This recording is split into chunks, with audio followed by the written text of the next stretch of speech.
gentlemen, welcome to this virtual transmission of the 5th annual meeting of Africa Economic Zones Organization. I am Hassan Maqdad, a media producer and a CNN reporter, and I'm very happy to be facilitating this high-level meeting along with government representatives, international experts, senior executives, and policymakers of the Africa Zone organizations, who are joining us today to offer a broad insights on critical issues related to the development of economic zones in Africa and to share parallel remarks. We are connected from Tangemed headquarters, and we are broadcasting live on Zoom and on our social media platforms. And we are happy to count among us 500 participants connected from 68 countries from all around the world. Today's deliberation will focus on the role of economic zones in supporting the implementation of the Continental Free Trade Agreement and regional integration. This 5th annual meeting is held in conjunction with the Africa Business Forum that will take place tomorrow.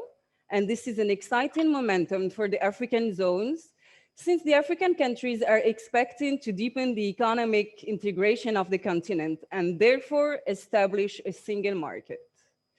The economic zones have demonstrated to be one of the main devices to advance the implementation of the African Continental Free Trade Agreement in driving sustainable growth, job creation, trade industrialization, and also as a strategic instrument to accelerate African industrialization, especially in a world where the COVID-19 represents an unprecedented disruption to the global economy and world trade. The expectation of this meeting is to explore challenges and opportunities for the economic zones and discuss how it can contribute to the implementation of the African Continental Free Trade Agreement and therefore foster regional integration and enhance African intra-trade. Ladies and gentlemen, I'm gonna invite you to watch this video that highlights our achievement of the last year.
Monsieur le Président, bonjour.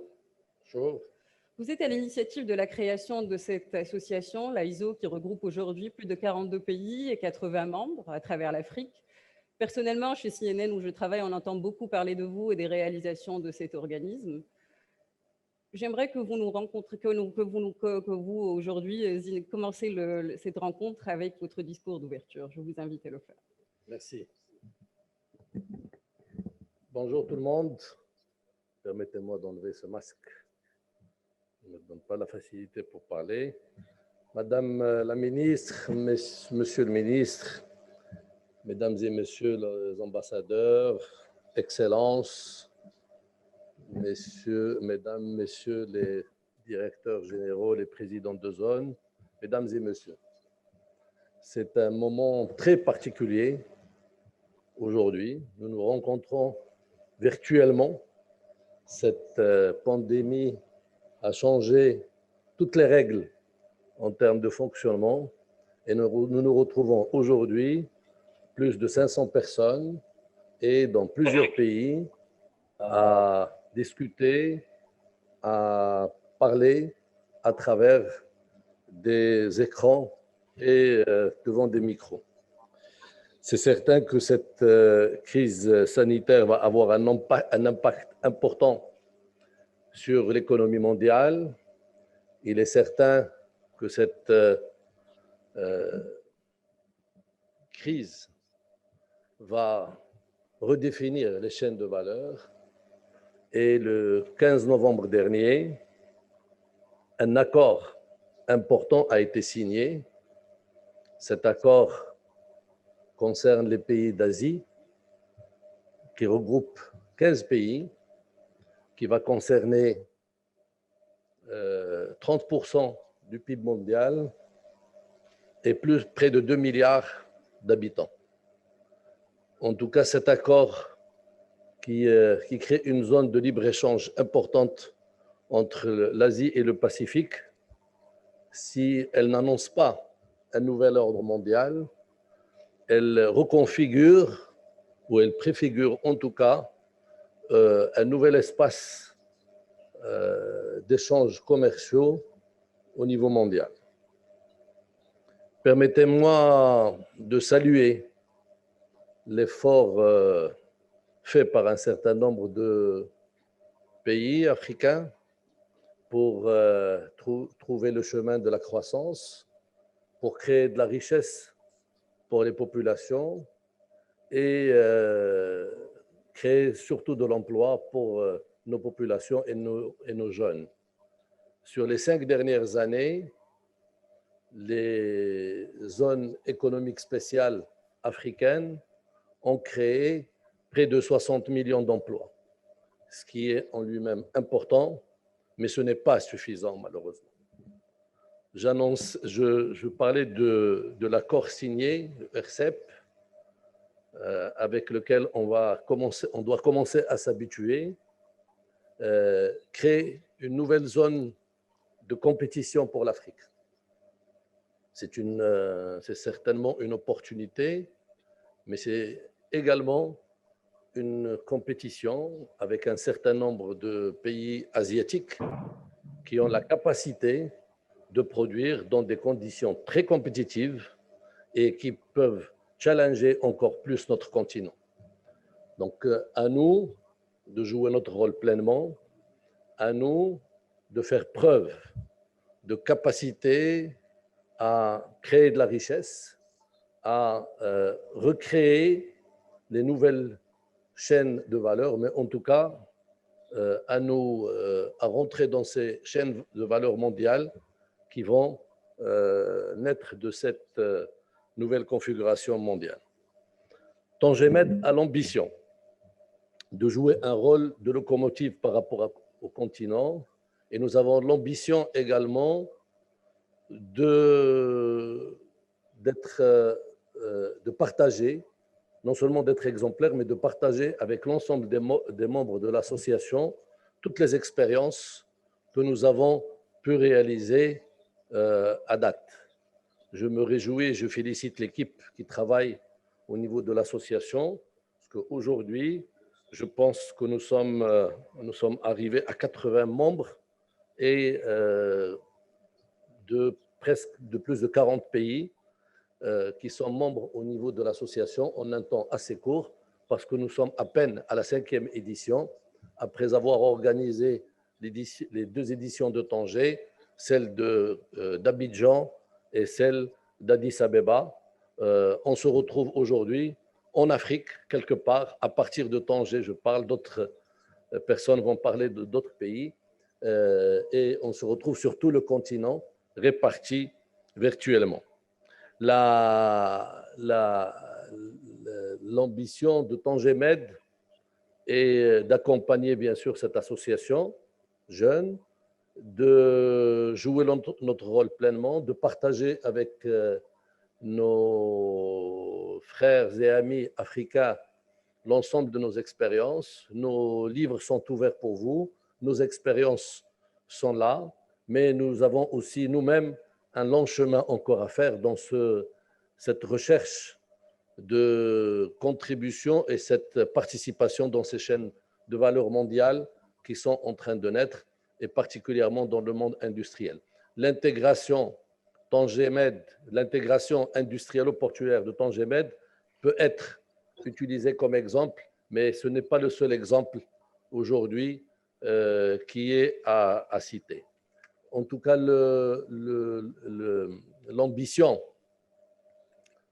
du Maroc et la vision de Sa Majesté, le roi Mohamed VI, que Dieu l'assiste, a été depuis le début, il a appelé depuis le début à une coopération sud-sud et un partage entre pays africains en priorité, avec d'autres certainement, avec les pays développés bien sûr, tout ce que nous avons comme expérience à partager. Je suis convaincu que l'ensemble des experts qui sont autour de ces panels vont enrichir le débat, vont partager avec vous l'ensemble des chiffres. J'ai essayé d'éviter de vous donner beaucoup de chiffres, mais je suis convaincu que vous allez avoir des séances de travail riches, et nous suivrons tous à partir de nos écrans, chacun à partir de son lieu de travail ou de résidence, les débats, les présentations des experts, et bon courage et bonne chance pour la continuité de ce sommet. Merci. Merci beaucoup, Monsieur le Président. Merci pour cette introduction très inspirante. Si vous le permettez, nous allons inviter Monsieur Mouchanga à se joindre à nous.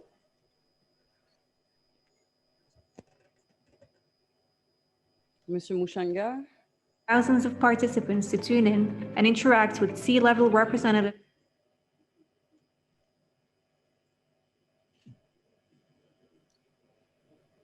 Hello. And the United Nations Conference on Trade and Development in conjunction with the AfCFTA Business Forum. Entitled The Role of Economic Zones in Supporting the Implementation of the AfCFTA, the event will explore challenges and opportunities for SEZs to foster Africa intra-trade.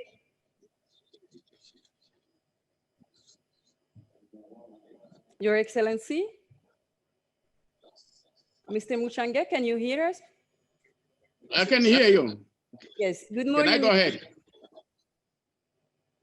Are you able to hear me? Yes, we can hear you. Your Excellency, thank you for your patience. Mr. Mouchanga, you have been supporting the AEZO since its inception. This last year, you even hosted the 4th annual meeting at the African Union Commission headquarters. Thank you for supporting us. Please, the floor is yours. Yes, are you able to hear me? Yes, we hear you.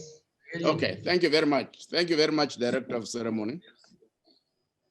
Mr. Mehdi Tazrif, the President of the Africa Economic Zones Organization, or AEZO, Your Excellency, Dr. Mukisa Kituyu, the Secretary General of the United Nations Conference on Trade and Development, Your Excellency, Professor Benedict Orama, President and Board Chairman of the African Export-Import Bank, Dr.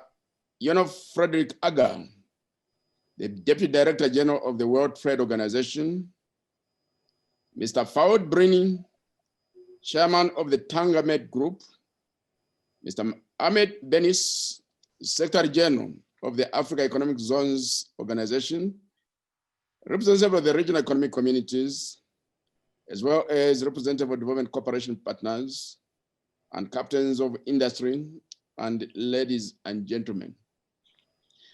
I virtually greet each and every one of you in this very important annual meeting of the Africa Economic Zones Organization. And I would like to express my happiness to be with you today. My testimony, right from the beginning, is that the African Economic Zones Organization is doing a very good job. However, you can do better. So we expect a lot more from you. And with this perspective, I'm very delighted to note that the Africa Economic Zones Organization, which commenced operations in November 2015, under the leadership of the Tangiamed of Morocco, has become a role model for African Special Economic Zones development. With 80 members in 42 African Union member states, the Africa Economic Zones Organization has cut and share in a highly competitive market. As such, the African Economic Zones Organization is a strategic partner of the Department of Trade and Industry of the African Union Commission as we strive to accelerate inclusive, sustainable industrialization across Africa. Like in many parts of the world, the private sector is an engine of growth in Africa. In pursuit of this, we are tomorrow hosting the 3rd edition of the Africa Continental Free Trade Area Business Forum. And this is part of the process of mobilizing the private sector to contribute to the effective operation of the African Continental Free Trade Area market. Our vision is to make the African Continental Free Trade Area Business Forum become private sector driven. The African Continental Free Trade Area market, with a consumption base of 1.27 billion people, and is expected to rise to 1.7 billion people in 2030, requires massive investments, and the special economic zones are a strategic conduit of the required investment. This is because if we have to increase intra-African trade, we also need to deepen the processes of manufacturing and agro-processing. And in this process of export diversification, we need to increase such investments. It is against this background that we're finalizing a collaborative framework with the African Economic Zones Organization aimed at assisting us in coming up with a focused program of engagement for mutual.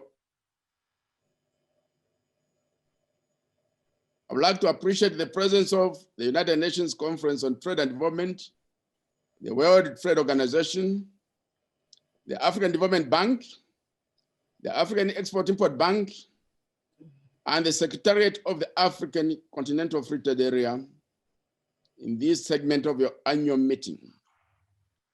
These institutions all play strategic roles in promoting development, trade, inclusive sustainable industrialization, and mobilizing investments across Africa. As I come to the end of my brief statement, I would like to state that there's a common saying which says that talking without action is like having a garden with grass or weeds. Flowing from this, a forum like this one should aim to promote dialogue that comes out with an actionable agenda. Using that agenda, the next task is to cultivate our garden, plant the seeds, fertilize the plants, remove the weeds, and wait for the harvest that should be bountiful as a result of our dedicated efforts. In this respect, I would like to see you come up with an outcome document that positions special economic zones across Africa to contributing to supplying to scale the market of the African continental free trade area. And this is why I said earlier on that you can do better. And I'm sure you'll be able to meet the challenge. And this is more crucial as we confront the COVID-19 pandemic, which has disrupted both health and economic systems across the world. And Africa is no exception. As you strive to do better, the challenge is for all of us to harness a transformative mindset of not just waiting for investments, but taking concrete measures to mobilize those investments, both from within Africa and outside the continent. We as African Union Commission look forward to working with the African Economic Zones Organization in this direction. I'll stop here and wish you all fruitful deliberation.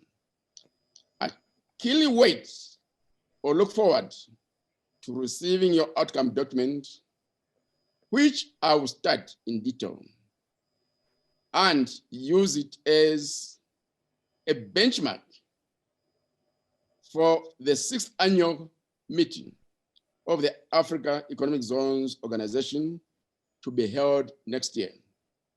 I thank all of you for your kind attention and I yield the floor. Thank you very much. Thank you, Your Excellency. Thank you for your time and precious participation. Monsieur le Président, merci d'avoir été parmi nous. Sans plus tarder, on se connecte directement avec son Excellence, Madame Carmen Dao, qui est ministre de l'Industrie et de la Promotion des Investissements au Gabon et qui nous fait le plaisir d'être parmi nous aujourd'hui. Madame Carmen. Monsieur le Président. Bonjour tout le monde. Est-ce qu'on m'entend? Oui, on vous entend. On attend de vous voir. Bonjour, Madame Carmen. Bonjour. Alors, je suis donc Madame Carmen Dao. Je vais juste faire une rectification sur mon titre. Je suis ministre en charge de la promotion des investissements, de la promotion des partenariats publics-privés et de l'amélioration de l'environnement des affaires. Et donc, je vous remercie de me donner la possibilité de m'exprimer à l'occasion de cette 5e Assemblée générale de l'Organisation africaine des zones économiques. Je voudrais rappeler qu'à cette session, je suis accompagnée de mon collègue, le ministre du Commerce de l'Industrie, Monsieur Hugues Badinga-Madiya, qui est en charge du dossier de la zone de libre-échange continentale africaine. J'aurai donc l'honneur de donner la position de notre pays sur l'impact des zones économiques spéciales dans la ZLEDCAF. Pour rappel, le Gabon est l'un des membres fondateurs de cette organisation panafricaine qui, en parlant de l'AEZO, bien sûr, qui œuvre au développement des zones économiques à travers le continent et dont nous tenons à saluer au passage l'accompagnement continu qu'elle nous accorde. En effet, le partage d'expériences auquel nous avons pu bénéficier au travers de l'AEZO a contribué à positionner notre zone économique spéciale d'UNCOC comme l'une des meilleures zones franches en Afrique. S'agissant de la ZLEDCAF, elle constitue une priorité pour le Gabon. Nous faisons d'ailleurs partie des pays signataires de l'accord depuis mars 2018 et nous l'avons ratifié en juillet 2019. L'objectif de la ZLEDCAF, c'est de permettre l'industrialisation de l'Afrique et c'est une politique entamée depuis 2009 au Gabon sous l'impulsion de notre chef de l'État, son Excellence Ali Bongo Ondimba, avec la mise en place d'une stratégie nationale d'industrialisation. Et la zone économique spéciale d'UNCOC est le fruit de cette stratégie. Elle s'inscrit dans notre politique de diversification de l'économie par la transformation des matières premières. Pour rappel, en parlant de notre zone économique spéciale d'UNCOC, elle est considérée comme le premier parc industriel en Afrique centrale et la meilleure zone franche en Afrique subsaharienne. La zone économique spéciale d'UNCOC est prioritairement destinée à la transformation du bois et représente aujourd'hui le premier producteur de plaquage en Afrique et le deuxième mondial. D'ailleurs, notre zone vient de se voir décerner récemment le prix du Global Free Zone of the Year dans la catégorie produits du bois pour l'année 2020 par le Foreign Direct Investment Magazine. En quelques chiffres, la zone économique spéciale d'UNCOC, elle a été créée en 2010 et lancée officiellement en 2012. Cette zone comprend environ 82 entreprises en production, dont les capitaux proviennent de plus d'une quinzaine de pays à travers le monde. La zone économique spéciale d'UNCOC a permis la création de près de 5 000 emplois directs et presque autant indirects. En termes d'investissement, c'est un flux d'IDE de près de 1,7 milliard de dollars depuis sa création. La zone enregistre un rythme moyen de 800 conteneurs exportés par mois et un volume d'exportation de 80 000 mètres cubes par mois. La zone économique spéciale de Coq offre donc une production de bois de qualité très compétitive. Le constat que nous faisons en observant le développement des États africains, c'est qu'il y a une forte demande de bois dans le secteur du BTP. Toutefois, de nombreux pays demandeurs, pour prendre l'exemple du bois, éprouvent des difficultés d'accès aux produits de nos zones économiques. Les raisons majeures sont souvent les barrières douanières et la méconnaissance de ces zones. Ainsi, la zone économique spéciale d'UNCOC est une réponse concrète aux besoins de nos États africains parce qu'elle va renforcer la coopération sud-sud et qu'elle va permettre de simplifier et d'augmenter le commerce interafricain.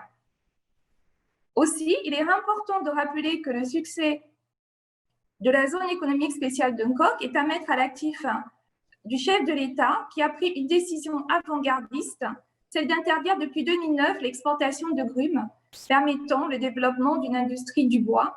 Et c'est d'ailleurs ce succès qui nous conduit aujourd'hui à la création de nouvelles zones économiques spéciales dans le secteur du bois ainsi que dans le secteur de l'agriculture. In fine, les zones économiques, avec l'offre de produits à forte valeur ajoutée, vont participer à l'accélération de l'industrialisation de l'Afrique, en apportant une forte croissance et en contribuant à la réduction du chômage par la création de nombreux emplois. J'aimerais conclure en disant que les pays africains auront tout à gagner à faire entrer les zones économiques spéciales dans ce vaste marché continental de 1,2 milliard de consommateurs, en particulier dans ce contexte de relance de nos économies frappées par la crise sanitaire. Et c'est pour cela que le Gabon soutient la position de l'AEZO pour un libre accès à la ZLEDCAF. Je vous remercie. Merci Madame Carmen pour cette précieuse intervention. Merci. We are actually very happy and delighted to welcome Mr. Adesina, President of the African Development Bank.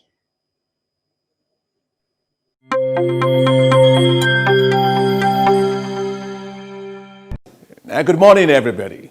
I wish to thank the African Economic Zones Organization for inviting me to speak to you at your 5th annual meeting. Congratulations. Now, you're meeting at a time of great challenges with COVID-19 pandemic. The pandemic has claimed too many lives and slowed down global growth, trade, and investments. The African Development Bank has been very responsive in supporting countries to address this pandemic in Africa. The bank launched a $10 billion crisis response facility to support countries' immediate needs for liquidity. The bank also launched a $3 billion COVID-19 social bond on the capital markets globally, the largest ever US dollar-denominated social bond in world history. Now, this is all part of our mission to ensure that Africa develops faster and improves the quality of life of its people. Africa has had impressive economic growth over the past 1 decade, including 6 of the 10 fastest growing economies in the world. While the pandemic, of course, has set us back with a decade of growth lost, I am confident that Africa will bounce back. The same fundamentals that drove growth are still there. At the core of this must be the growth of the private sector and the deployment of supportive environments for their operations. Globally, special economic zones have powered the economic growth of several countries. Their numbers have exploded from less than 200 in the 1980s to 5,000 today. Collectively, they have contributed exports worth $3.5 trillion, roughly 20% of global trade in goods. In Africa, special economic zones are operating in 38 countries. They account for annual trade turnover of $680 million. The special economic zones have not been, of course, as successful in Africa compared to Asia and other parts of the world for several reasons. First, it's the more limited infrastructure, with Africa's infrastructure financing gap estimated to be between $68 and $108 billion annually. Second, it's the weaker institutional environment and coordinating challenges. And third, is the limited access to financing to develop well-integrated value chains. And fourth, the primary focus of these zones on exports alone has weakened the linkages with the wider local economy with very limited transfer of skills, technology, and markets. Essentially, they often create islands of wealth in the midst of wider poverty. The African Development Bank is investing heavily, of course, in closing the massive infrastructure gap. This includes energy, roads, ports, ICT, and transport corridors. The bank is also supporting the Africa Exchange Linkage Project to integrate stock exchanges across Africa. These will help to create an integrated capital markets with capitalization in the excess of $1 trillion, representing 90% of Africa's total equity market. These will increase liquidity and enable seamless trading platforms across the continent. The goal of our effort is to support the integration of Africa's markets. The African Continental Free Trade Area, which will become operational in January of 2021, will now provide a market of 1.3 billion people, a combined GDP of $3.4 trillion. It will be the largest free trade zone in the world. So the times have changed. And the opportunities have also changed for the private sector and for the Africa Economic Zones Organization. While special economic zones have been primarily focused on exports, they now need to sharply focus on the regional markets in Africa. Special economic zones should allow Africa to now develop its manufacturing capacity, competitive regional value chains for exports into Africa Continental Free Trade Area, and to expand integration into global value chains. Today, let me highlight one important opportunity: agriculture. Agriculture, food, and agribusiness is the sector with the largest potential for wealth impact for Africa. The size of the food and agriculture market is estimated to rise to over $1 trillion by 2030. Think of that. Tapping into this massive market requires a structural approach to develop better integrated food and agricultural value chains. And that's why the African Development Bank is supporting the development of special agro-industrial processing zones called SAPZs. These zones will focus on agro-industrialization by investing massively in integrated infrastructure in areas of high potential agricultural value chains, including processing, marketing, and logistics. The SAPZs will help to unlock vast economic and trade opportunities from value-added agriculture in Africa. 5 SAPZs are already in implementation, including Ethiopia's integrated agricultural parks, Togo's agro-food processing zones, and in Senegal, of course, and in Guinea. Now, several more, of course, are planned. Regional SAPZs will also consolidate integrated infrastructure and agricultural processing and food manufacturing companies around regional transport corridors. These will allow for economies of scale by taking advantage of regional infrastructure, transport, and logistics for lowering costs and enhancing competitiveness. The African Development Bank will continue to help to accelerate private sector investments into Africa. The bank-supported Africa Investment Forum has helped to attract $78.1 billion of investment interest in Africa into just 2 years. One of these investments is the $26 billion Mozambique liquefied natural gas project, which will make Mozambique the world's third largest exporter of liquefied natural gas. Our financing for Bokeh Mine Rail and Port in Guinea will improve Guinea's position in global markets and move it towards processing bauxite into aluminum. Our $600 million co-financing for Ghana's cocoa board will allow it to add greater value to its cocoa and to attract better prices for its farmers globally. That's the Africa we need and the Africa we want, one that is beaming with investments. As you meet today, think Africa. Think a new Africa. You all, as members of the Africa Economic Zones Organization, play a very important role in making the new Africa happen. The African Development Bank commits to specifically work with you to expand your investments and to especially help to develop the special agro-industrial processing zones, SAPZs, across Africa. I wish you all a very successful meeting. Thank you very much.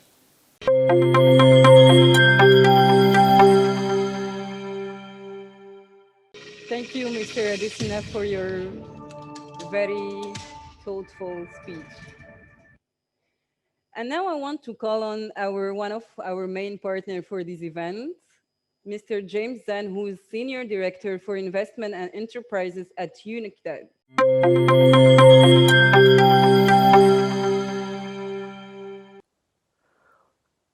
Excellencies and participants, I want to start my remarks by congratulating the African Economic Zone Organization for successfully organizing the 5th annual meeting with the African Union despite challenging circumstances.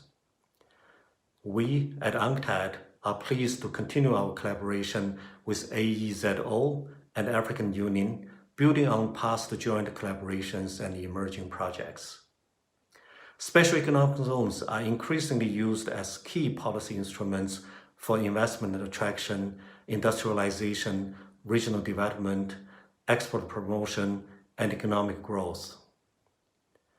In recognition of the rapid increase in SEZ around the world and their implications for development, UNCTAD World Investment Report 2019 addressed the issues related to SEZ. SEZ can make significant contribution to economic growth and development, but their benefits are not automatic. The performance of many zones remains below expectations. It is therefore important to review and assess their sustainable development impact with a view to revitalizing existing SEZ and building a new generation of zones that deliver desirable outcome.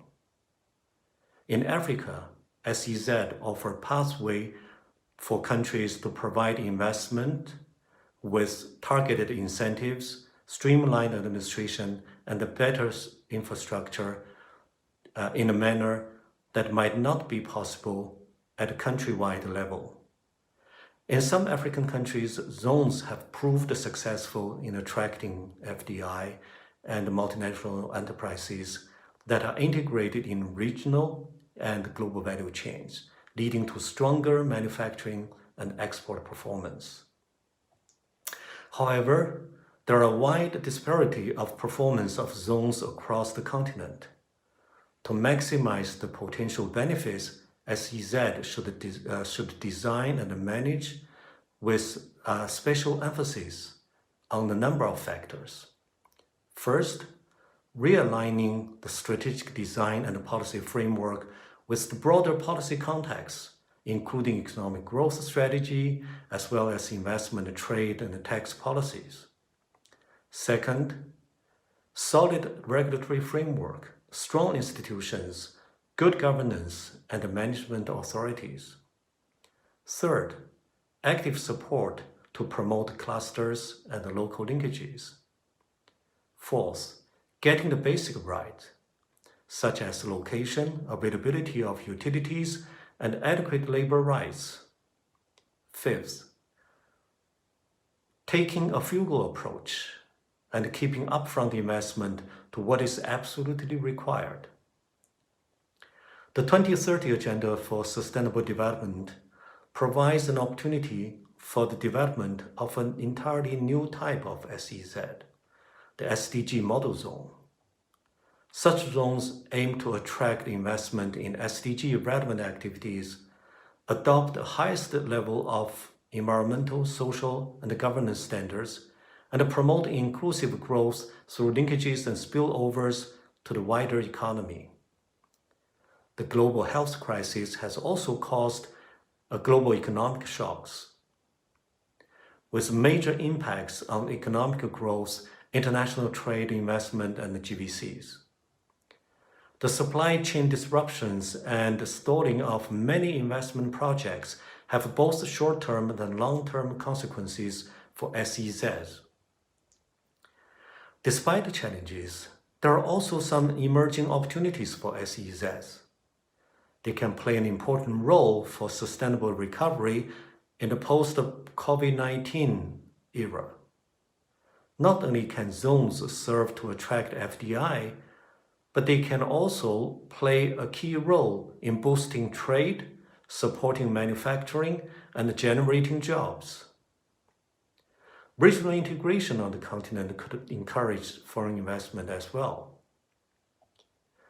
The African Continental Free Trade Area could have a positive effect on FDI, especially in the manufacturing and services sectors. SEZ can make a concrete contribution to the implementation of AfCFTA. To facilitate these SEZ policies, the need to further harmonization on the continent. The various sub-regional FTAs on the continent all have different approaches to market access and disciplines for SEZs. The new SEZ rules currently being negotiated with the framework of the AfCFTA will play a crucial role. It is also important to promote good practices, peer learning, and capacity building. UNCTAD, through its research and technical assistance, can support regional integration. We are committed to support SEZs in Africa in collaboration with the African Union. Thank you.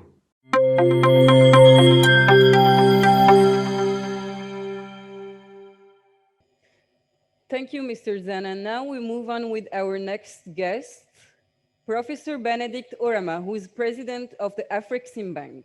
The professor is the president and the chairman of the board of directors of AfCFTA, and he actually has grown the bank significantly and improved its global appeal and relevance to the African continent.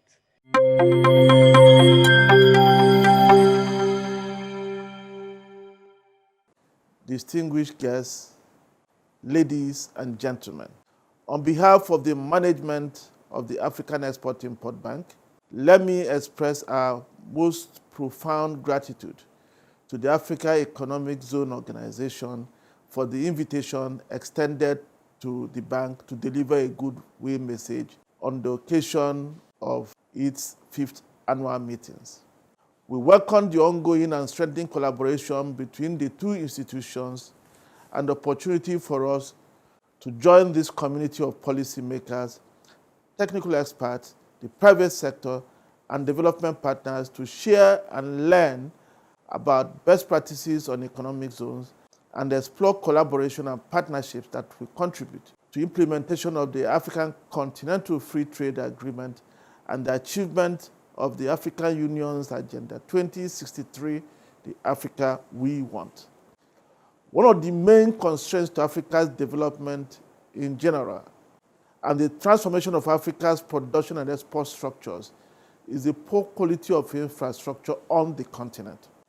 The lack of infrastructure, both hard and soft, is a significant obstacle to the growth and development of competitive industries and contributes to the low levels of intra-African trade and trade between Africa and the rest of the world. Infrastructure projects that support industrial development and trade are critical for the emergence of competitive industries. Resource constraints have contributed to the infrastructure deficit the continent suffers today. It is therefore important to look at development models that fit the needs and context of Africa and provide a solution to Africa's infrastructure deficit, especially as it relates to supporting industrialization and export development. Looking for development models, we often turn to the experience of Asian economies, most recently China, whose growth in the past 30 years has been remarkable. We at AfCFTA Bank recognize that given Africa's resource and labor advantages, economic zones hold the potential to attract investment into Africa's manufacturing sectors of the labor-intensive type and act as harbingers for Africa's industrial development. Supporting the development of economic zones is therefore a key part of AfCFTA Bank's strategy, and the bank provides a comprehensive suite of instruments for the development of economic zones, including financing, project development, investment promotion, and advisory services. We are also supporting the development of such zones in a number of African countries, including Cote d'Ivoire, Nigeria, Togo, Gabon, Egypt, and elsewhere. We therefore welcome the efforts being made by the Africa Economic Zones Organization as a continental association, bringing together leading public and private institutions to discuss and share knowledge on how economic zones can help support the implementation of the AfCFTA and regional economic integration. We wish you a successful 5th annual meeting and look forward to a robust and informative discussion today. I thank you all for listening.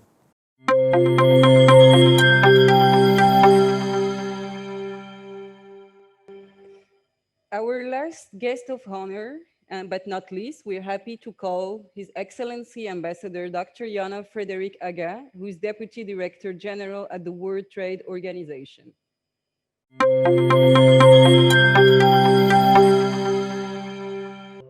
Good morning, everyone, and warm wishes from the World Trade Organization in Geneva. It gives me great pleasure to join you at this opening ceremony of the 5th annual meeting of the Africa Economic Zones Organization. I believe that today marks an important milestone in the history of your organization that is worthy of celebration. Let me therefore heartily congratulate you and wish you a great future ahead. We are today living in an unprecedented time with extraordinary challenges resulting from the COVID-19 pandemic. While governments in all economies are taking steps to mitigate its impact, trade, no doubt, continues to remain a key part of the solution to protect jobs, ensure steady income, and improve standards of living of all people in Africa. Against this challenging environment, the successful implementation of the Africa Continental Free Trade Area could help mitigate the economic crisis and set the continent on a common path for renewed growth.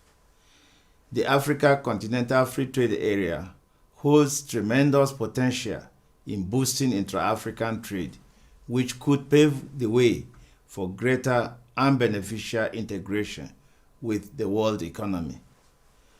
Lowering of tariffs and non-tariff barriers, coupled with improvement of hard and soft infrastructure at the borders, will enhance competitiveness and result in lower compliance costs for traders.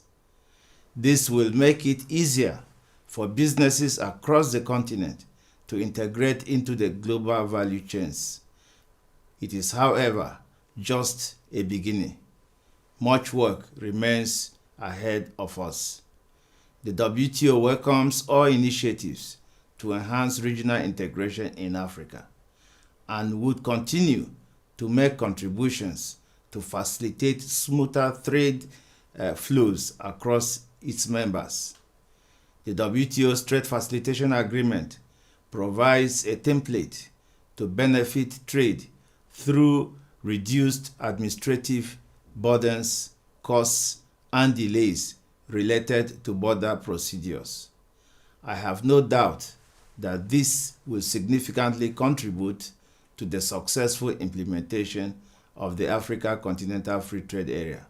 It is my firm conviction that the activities, projects, and initiatives taken by the AEZO will contribute to this endeavor by bringing tangible results for African trade and prosperity. I wish you a productive discussion and look forward to the outcomes of your deliberations. I thank you.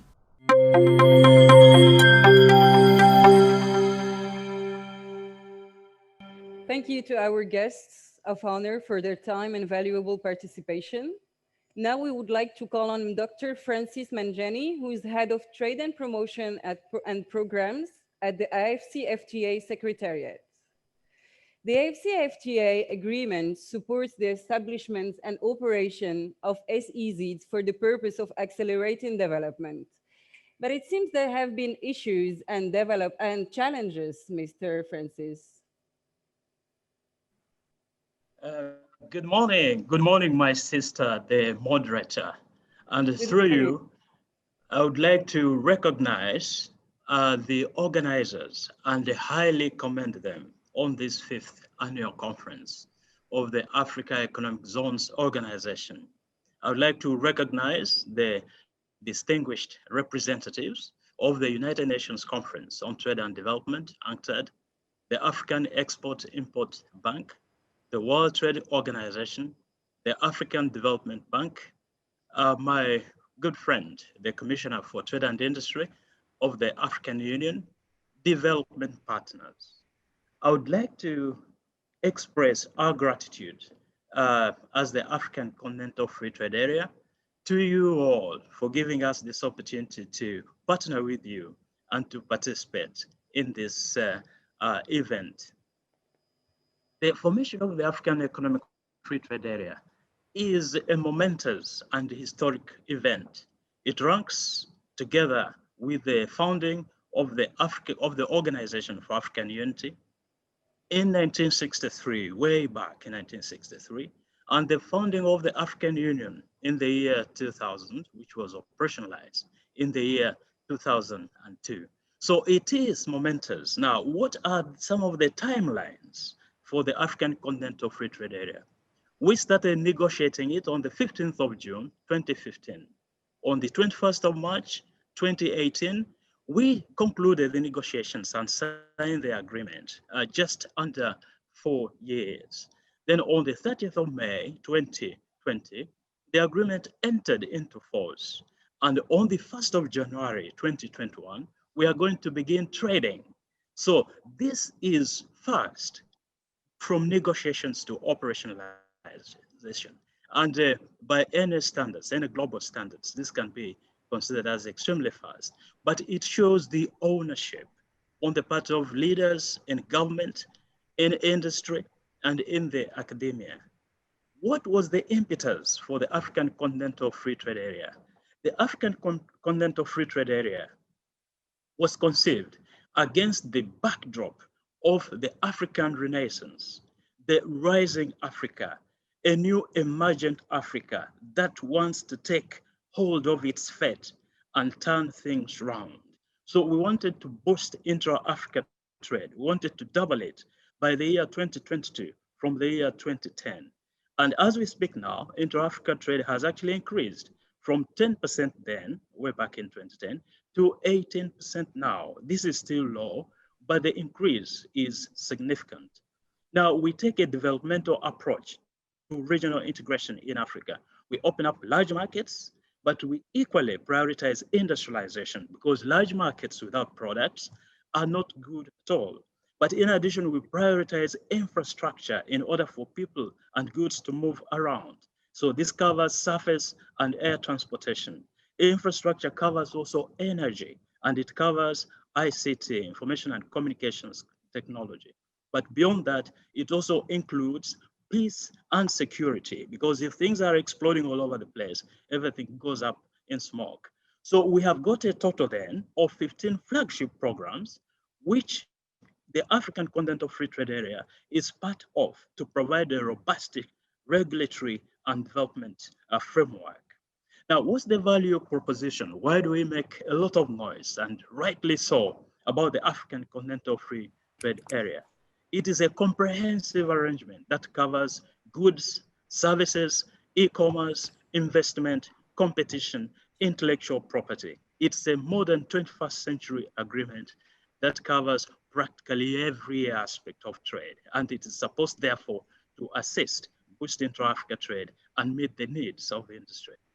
It is estimated by the World Bank, for instance, that if fully implemented, the African Continental Free Trade Area will lift 100 million people out of poverty by the year 2035. Together, the African Continental Free Trade Area forms the 11th largest economy in the world. Returns on investment are estimated at 6.5%, which is above 6.0% in developed countries.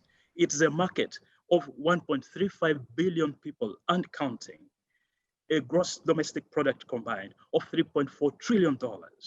Consumer and business spending already at $4 trillion annually. And despite the COVID pandemic, economic growth is supposed to return. And next year, 2021, the African economy is supposed to grow or expected to grow by 3.1%. Now, what are some of the challenges? Of course, there have to be challenges.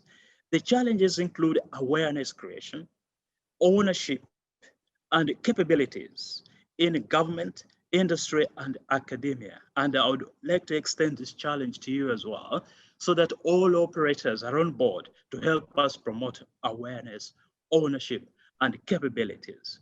So what are we to do then? We're supposed to create public-private academia partnerships and dialogue platforms so that we get input into policymaking, we get feedback on implementation to continuously improve the African Continental Free Trade Area framework and regime to make it more conducive and better and user-friendly for all operators. And we would like to urge you and all other stakeholders to please use the African Continental Free Trade Area trade instruments so that we actually trade in earnest under the African Continental Free Trade Area. So what now is the contribution of economic zones, which is actually the event we are at today? Economic zones have traditionally, going way back into the 70s, a signal reason for industrialization and investment. They have been the rallying call for investment and industrialization.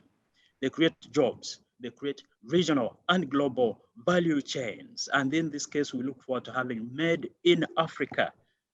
Global markets are exploited, or we tap into them through special economic zones. Technology and innovation are encouraged and promoted. It is a place of experimentation and learning. It is a solution to political economy challenges, as China knows all too well. Niche markets are exploited for inputs into the economic zones, but for exports also out of the economic zones. And we expect that they continue to provide COVID solutions, even as the vaccines come on board. Now, what are some of the challenges that economic zones face? In export markets, for instance, we run into sometimes uncertainty, AGOA being an example, where a country can be knocked off at the stroke of a pen. We hope that this doesn't happen too often. Shelf space can be a challenge, but we need to have networks that get us shelf space. Anti-globalization movements point out challenges regarding to labor and environmental standards, which we need to look into. Now, domestically, infrastructure has been a problem in terms of transport and logistics, energy, information and communications technologies, business environments, regulations, in some cases unfriendly, and criticism about working environment, which all need to be looked into. Now, what does the African Continental Free Trade Area say about special economic zones? In Article 23 of the Protocol on Trade in Goods, it's clear that special economic zones are recognized and are allowed. However, regulations, detailed regulations, will be agreed, will be negotiated. Now, goods from special economic zones can qualify for preferential treatment under the regime of the African Continental Free Trade Area if they meet rules of origin. And then under Article 9 of the Protocol on Rules of Origin, where goods can transit through special economic zones under customs control, but if they are processed, they should meet the rules of origin. So I would like to end here. Wish you fruitful deliberations. Look forward to input from yourselves as you're part of the business forum into the summit, the extraordinary session of summit, which is scheduled for 5th of December this year. Thank you very much to you all.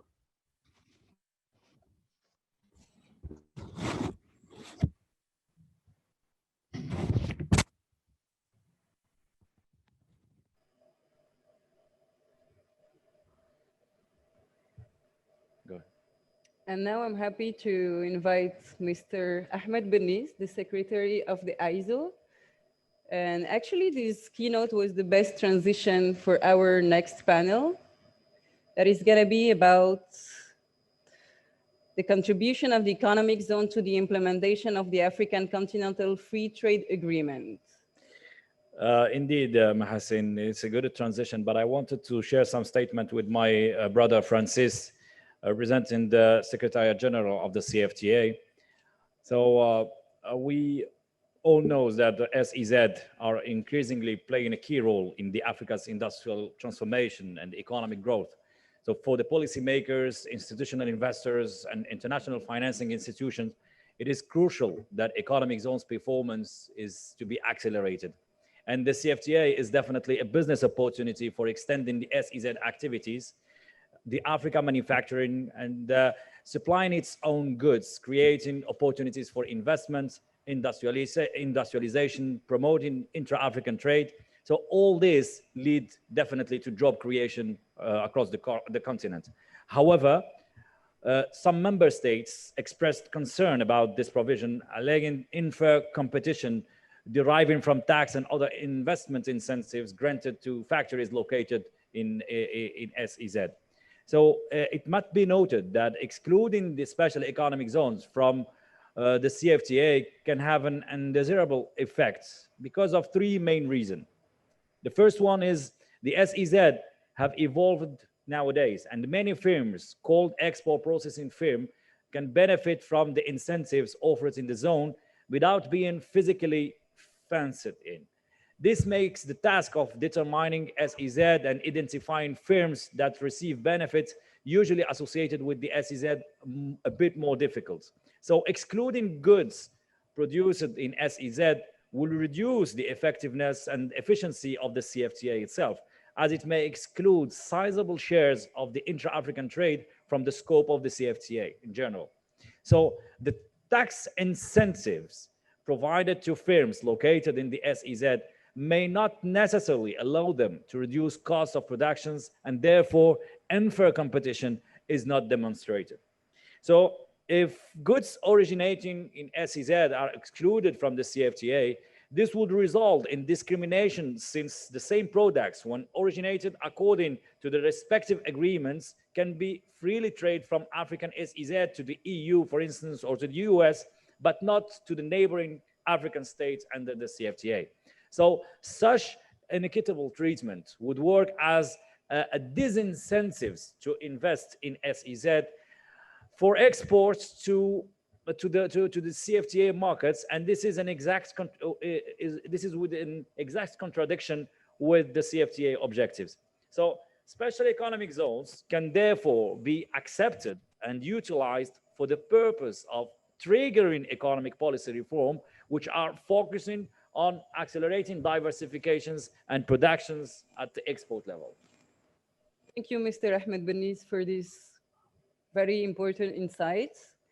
And now we are going to start our very first panel of the day with Mrs. Treasure Mafanga. Our panel is going to be about the contribution of the economic zones to the implementation of the African Continental Free Trade Agreement. Mrs. Treasure, can you hear? Thank you very much for your kind introduction.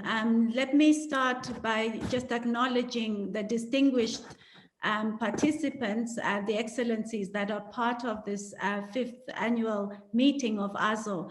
I want to thank Mr. Ahmed Benis and the whole team for putting together such an inspiring annual meeting. And I'm very honored to be asked to moderate this panel on such an important topic. We could not have had a better context set for our deliberations today. Indeed, the topic is on the implementation of the African Continental Free Trade Area, its contribution, the contribution, of economic zones and the challenges and opportunities. And I could not be joined by a more able panel to deliberate on this issue. We have the honor to be joined by distinguished senior experts coming from different fields and institutions, and I will introduce them in a moment to you. But before I do that, let me just say that the session is scheduled for 1 hour. We will do our best to manage the time as effectively as possible, given the calendar. And therefore, I will ask all the speakers to be very brief. We will start with a round of introductions, and then we will go into the debate, which has ably been triggered by the intervention we have just heard from Mr. Ahmed Benis. Indeed, it is a controversial issue at a political level, but what we want to learn today is what is the evidence? What are the experts saying about the inclusion of special economic zones in the African Continental Free Trade Area market? We all know that the scope of the agreement itself is comprehensive. It covers trade in goods, trade in services, investment, intellectual property rights, competition policy, and now lately e-commerce policy, which many advocates are saying that it has become more urgent because indeed we have the COVID-19 pandemic and some of the lessons that we're learning from this crisis. And as many say, crisis also brings opportunity. So I'm looking forward to learning from the experts today on what are their views about how SEZs can be, what they can contribute to the AfCFTA, should they be included?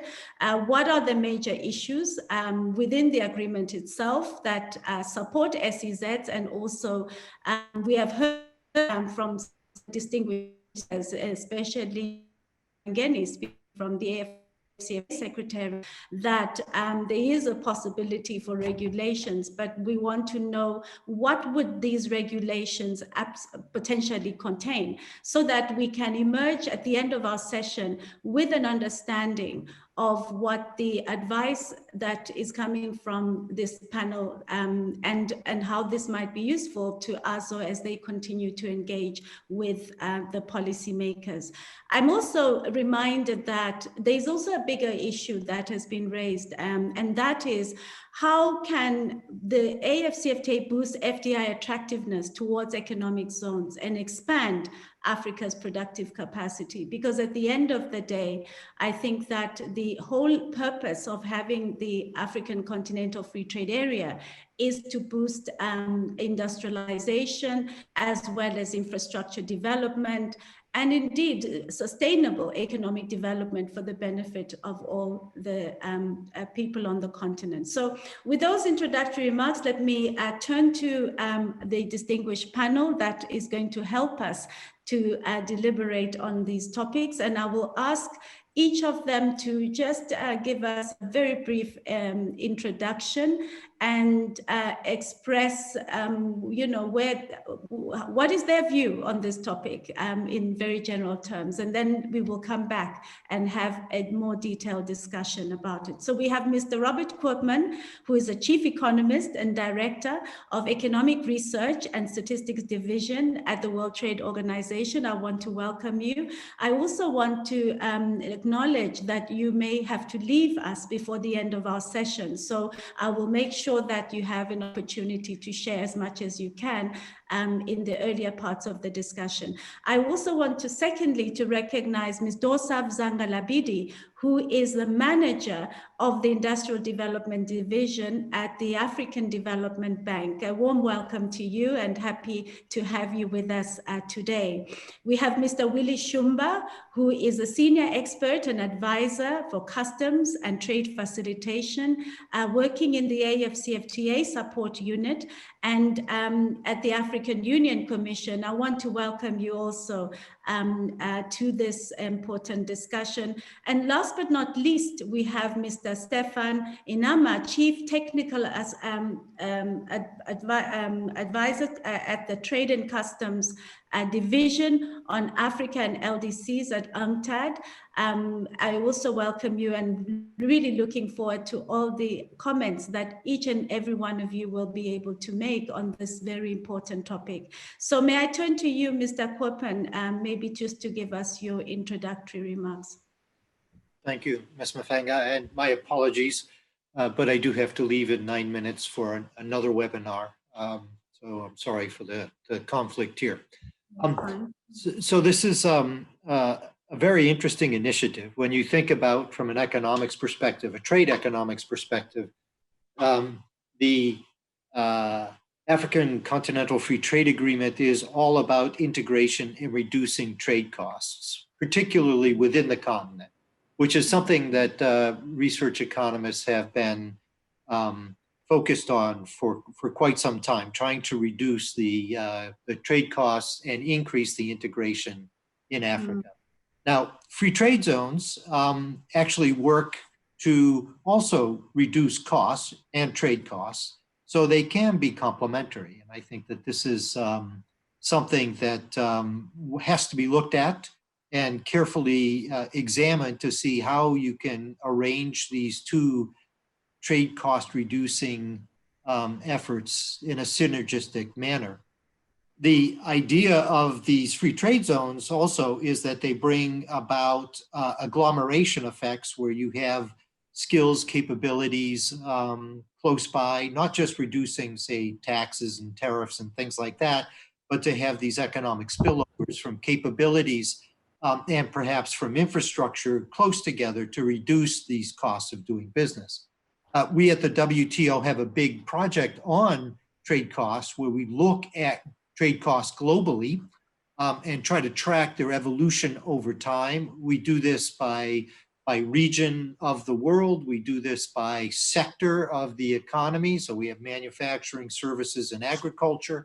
And some of the things you observe is that in the developed world, the trade costs for manufacturing are pretty low compared to, say, agriculture and services, and it goes up in that order.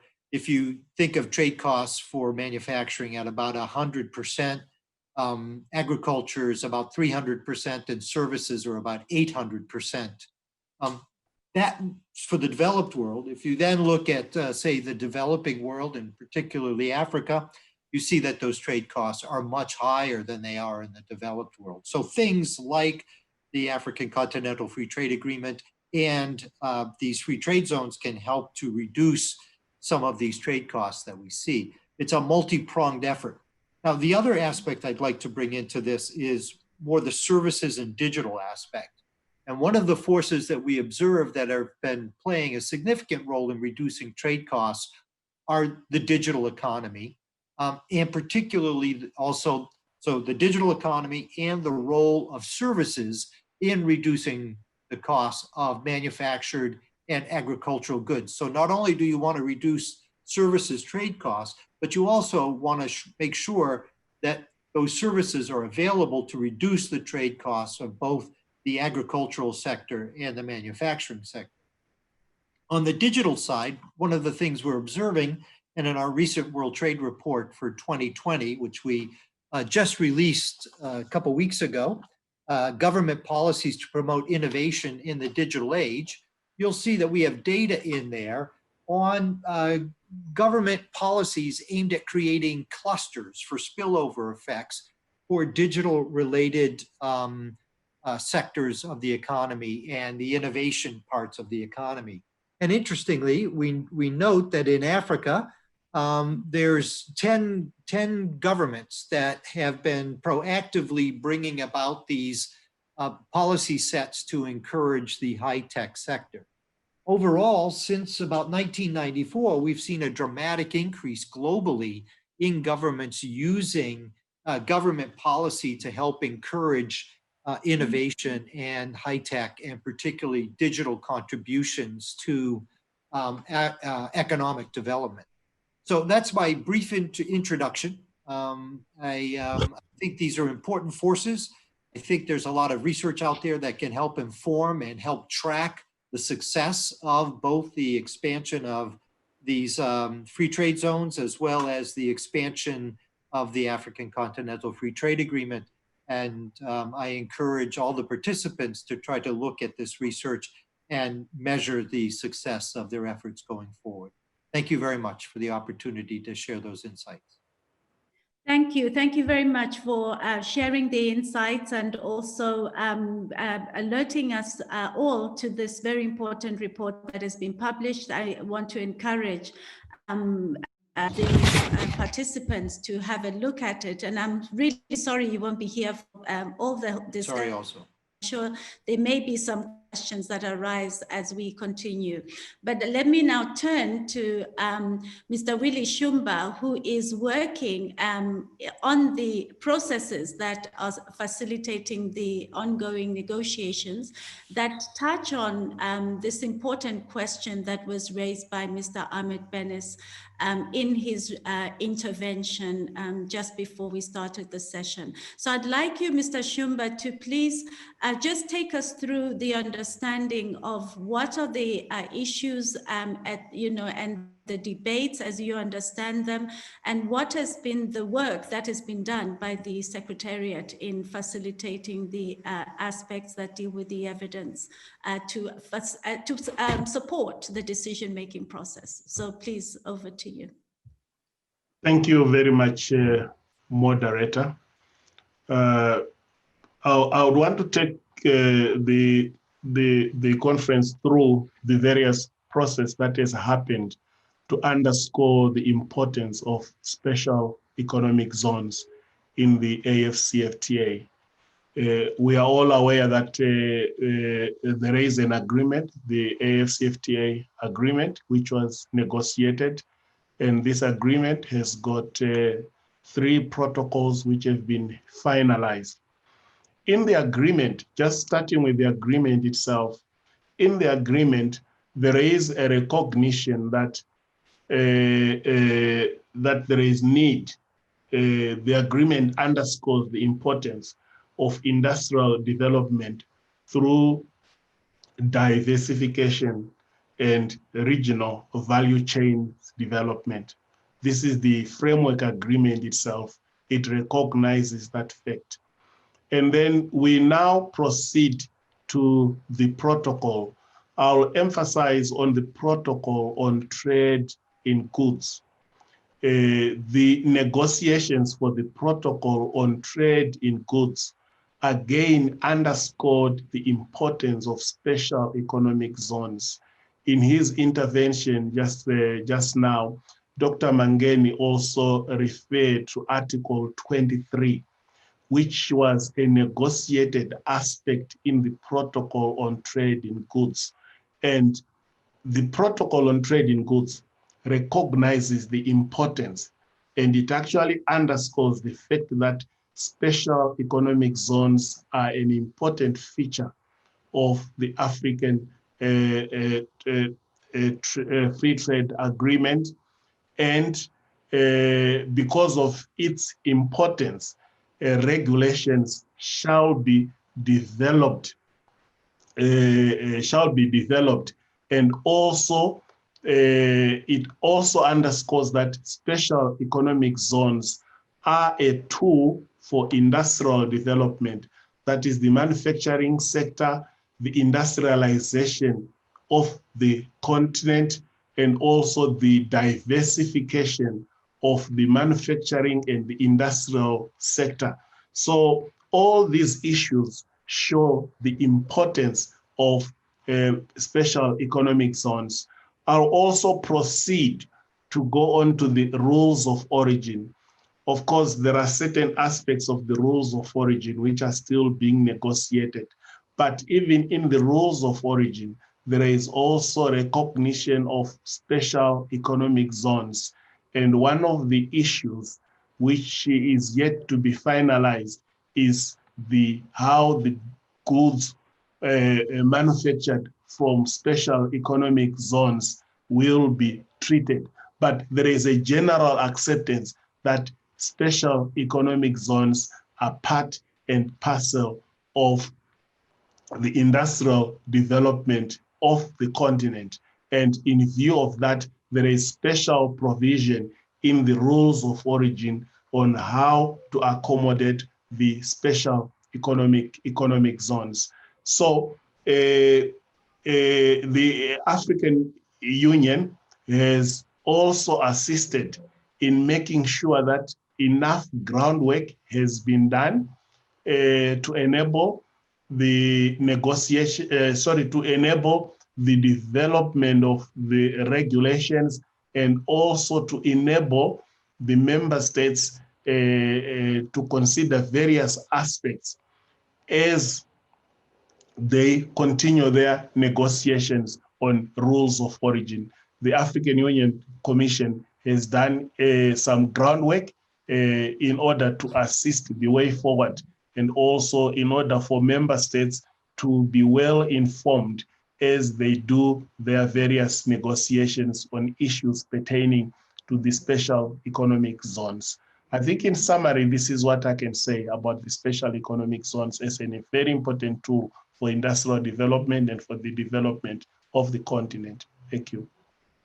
Thank you. Thank you very much for giving us the insight on where we are in the process, and also the specific instruments that are concerned. And we'll certainly come back to you later on as part of the discussion to understand what are the insights coming out of the research. So I can't wait to come back to that. But in the meantime, I would very much like to just welcome Ms. Dorsaf Zangalabi to join in the conversation and ask her to introduce herself. And also, we heard the very inspiring statement from the president of the African Development Bank, and we would like to get further insights from yourself in terms of the role that you are playing on industrial development, the nature of the project, and what contributions you think could be made by different stakeholders in strengthening and supporting SEZ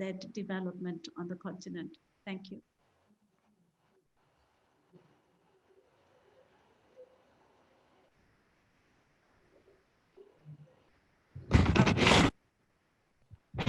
Justement, bonjour tout le monde. Alors,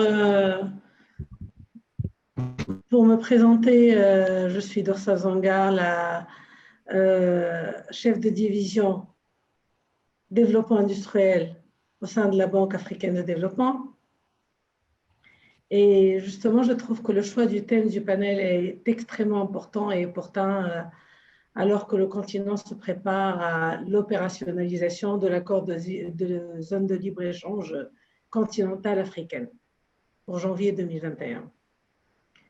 La création des zones économiques spéciales à travers l'Afrique est très importante pour la mise en œuvre justement réussie de cette zone de libre-échange Comme vous le savez, de nombreux pays du continent créent des zones économiques spéciales à des fins d'ajout de valeur et d'exportation. Et c'est le nouveau modèle par lequel l'Afrique s'entend s'industrialiser. Cependant, la structure actuelle du marché africain, avec des tarifs très élevés, des barrières non tarifaires, entrave le commerce continental. L'Afrique comprend 54 économies, dont la plupart sont de très petite taille, avec des marchés fragmentés. Certaines sont enclavées, tandis que d'autres sont des États insulaires. Et ces caractéristiques posent différents défis pour le développement commercial et la croissance du continent, y compris pour les zones économiques spéciales. Et parmi les raisons qui expliquent le faible commerce intra-africain, je citerai le manque de capacité de production industrielle suffisante, la diversification économique limitée qui entraîne une inadéquation entre l'offre et la demande, des tarifs élevés, des barrières non tarifaires, des infrastructures de transport inefficaces, une logistique commerciale souvent très faible, des procédures douanières lourdes et des risques de sécurité élevés. Et en effet, les zones économiques spéciales peuvent être considérées comme un outil de promotion de l'industrialisation, puisqu'ils peuvent faciliter les investissements dans les infrastructures industrielles. Notre président de la Banque africaine de développement a beaucoup parlé des investissements dans les infrastructures industrielles et ce que la BAD est en train de faire sur ce volet. Ils peuvent aussi attirer et faciliter les investisseurs étrangers, intégrer les entreprises locales dans les chaînes de valeur mondiales, promouvoir une croissance orientée vers l'exportation et bien sûr créer des emplois. Et c'est très important pour le continent africain. Et d'ailleurs, et pour de nombreux pays, ces zones sont un instrument important de développement socio-économique. Ils sont largement déployés pour relancer les secteurs industriels et promouvoir le transfert de technologies et de compétences vers l'économie locale. Et ils peuvent contribuer à améliorer l'environnement général de l'investissement, à réduire les coûts de transaction, à accroître la facilité de faire des affaires et à rationaliser les procédures administratives, y compris le temps nécessaire pour faire une opération. Et selon l'estimation de la CNUSED, il existe actuellement plus de 4800 zones économiques spéciales dans le monde. Elles sont toujours présentes à l'esprit des décideurs en matière d'investissement, ce qui est très important. Voilà, peut-être je vais m'arrêter là pour ma première intervention.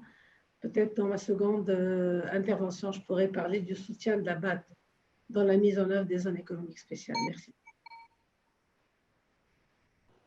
Thank you very much for giving us yes, the context and the importance of positioning our discussion today in the rationale and the importance, why it is that there seems to be consensus that AEZOs are an important tool for industrialization. So thank you for your remarks and making that very clear. Now, I would like to turn to Mr. Stefano Inama, the Chief Technical, as Chief of the Technical Assistance Division of the Trade and Customs Division, of the African LDCs in UNCTAD, and ask you to please just share with us, introduce yourself and share with us your thoughts on this topic that we're discussing today.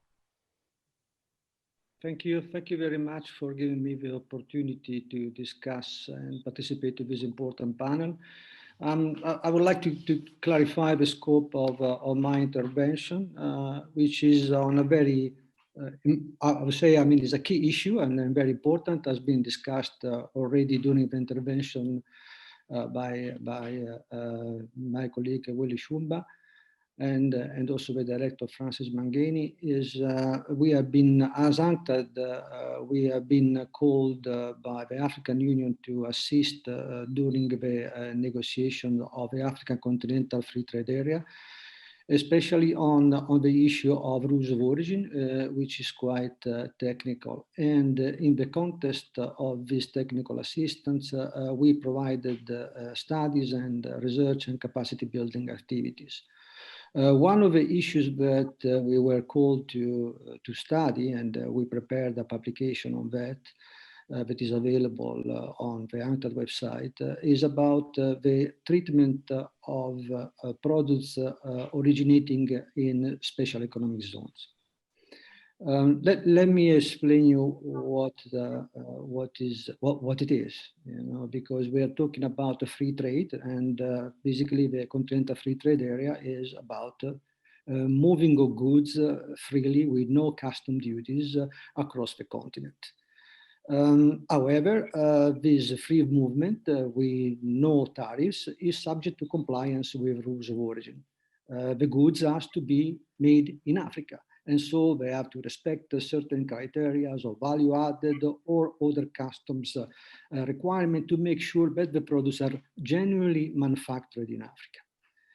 The issue is that how to treat the goods that are originating in special economic zones. And the original text of the Annex on Rules of Origin provided, as in many other FTAs, that the goods that are manufactured in the special economic zones, as long as they meet the rules of origin, like any other good in the continent, they can be freely traded in the African Continental Free Trade Area.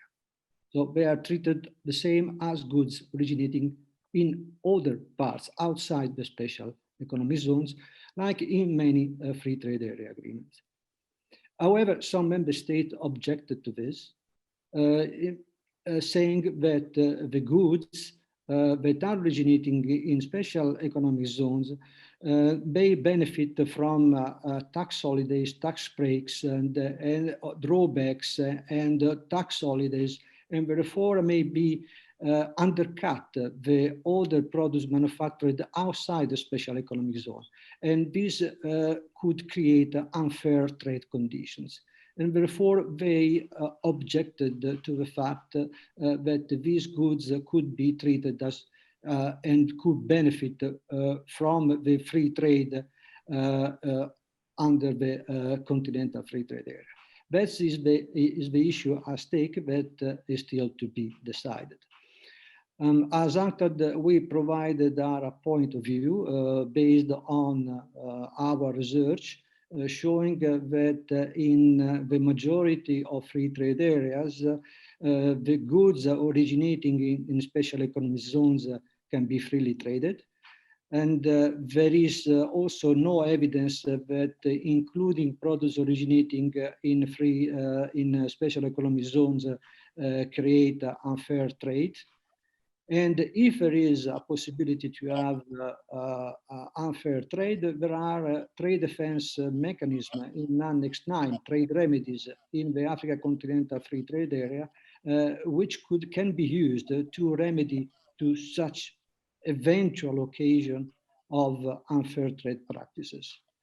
I just, this is my first intervention. That's the issue that we have been discussing, and we think, that is really important that special economic zone could be included in the African Continental Free Trade Area, since, as has been said by the chairman of AEZO, excluding them will exclude also a sizable share of intra-African trade from the benefits of continental free trade areas.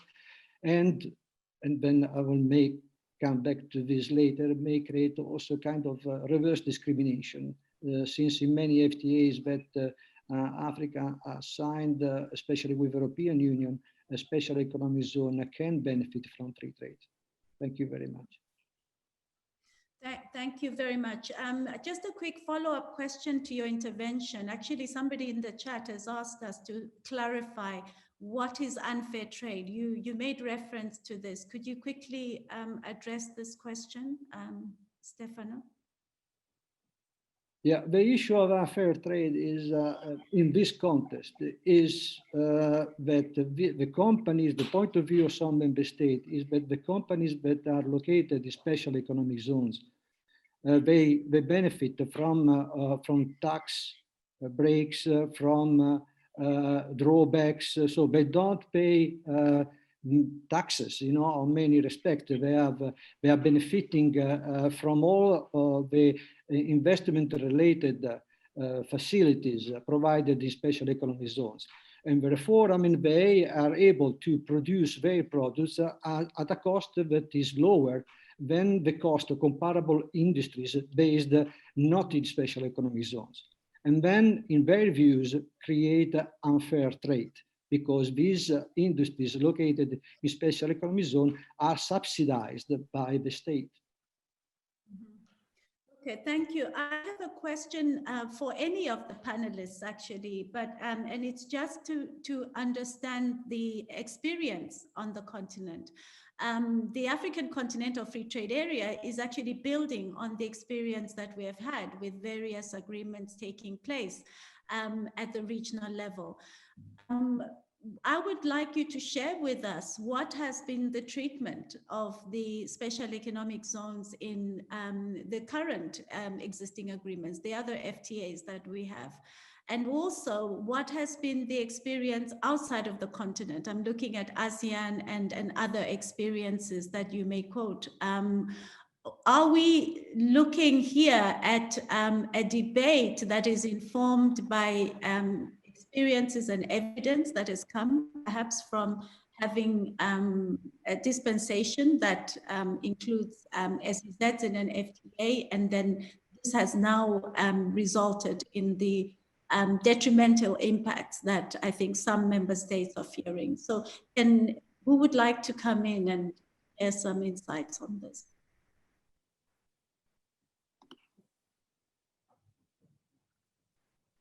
Well, if I may complement, one aspect that we have been highlighting in our study is the fact that many African countries, they signed economic partnership agreement with the European Union. Now, and if you look at the protocol and rules of origin in these agreements, the products manufactured in special economic zones are included, are accepted and benefit from free trade areas and economic partnership agreement. What does this means in reality? It means that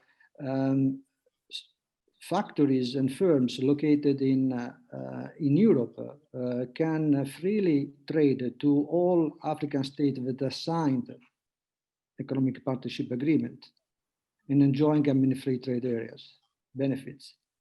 Conversely, if the African state decide that special economic zones are not benefit from the African Continental Free Trade Area, it will mean that the African special economic firms located in special economic zones in Africa will not be able to trade freely with their neighbors.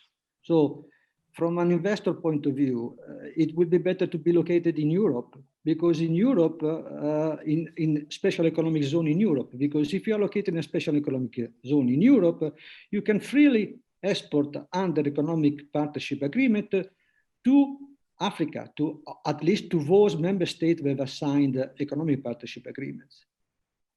Conversely, if you are located in Africa, you cannot do that. So it's kind of discrimination, self-inflicted, I would say. And not only for Europe, but the same is applied for AGOA. AGOA will last at least until 2025. But under AGOA, you can be located in Africa and export, even if you are located in a special economic zone in Africa. And because AGOA allows this, or at least is silent about this. But if you introduce a provision saying that the special economic zones, the products originating in Africa special economic zone cannot export to African neighbors, these special economic zones, we only have free access to the United States, but not to their neighbors. Again, is counterintuitive to the overall idea of the Continental Free Trade Area, which is aiming at expanding regional trade.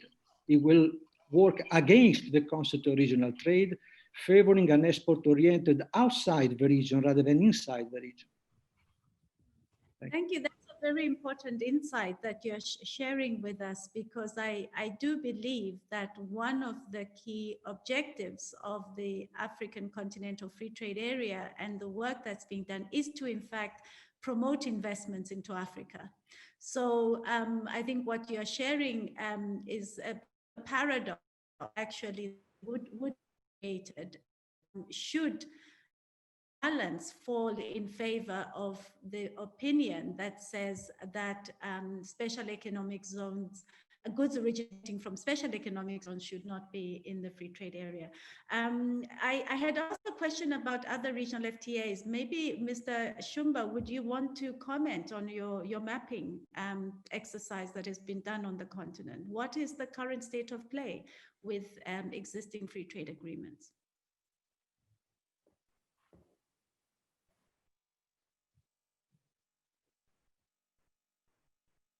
Mr. Shumba, are you with us?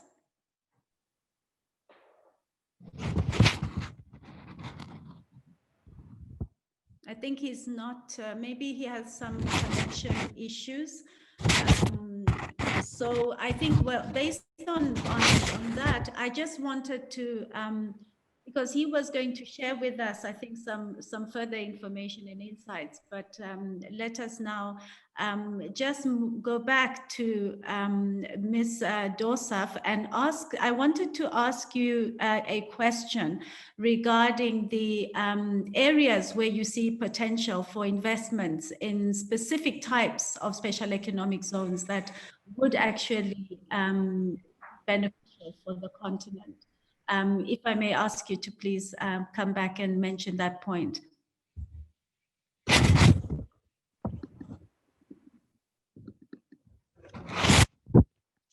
Alors, pour répondre un petit peu à votre question, moi, je vais parler de l'expérience de la Banque africaine de développement qui s'est engagée à mobiliser des capitaux, à réduire les risques d'investissement pour le secteur privé et à tirer parti des marchés des capitaux pour industrialiser justement l'Afrique.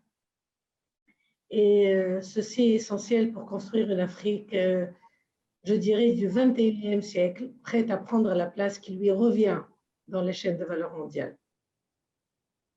Et l'Afrique regorge également de potentiel, avec un marché en forte croissance offrant d'énormes opportunités. Puisque nous estimons que les dépenses de consommation y doubleront de 1,4 billion de dollars d'ici 2020 et tripleront à 2,1 billion de dollars en 2025. Et la demande de nourriture dans les zones urbaines triplera à 1 billion de dollars en 2030. C'est pour ça que justement la Banque encourage le développement des zones économiques spéciales. Et je parlerai en premier peut-être des zones spéciales de transformation agro-industrielle. Monsieur le Président de la BAD en a parlé, il a fait un focus sur le secteur agroalimentaire parce que nous avons justement commencé à développer un programme sur ces zones spéciales de transformation agro-industrielle au sein de la Banque.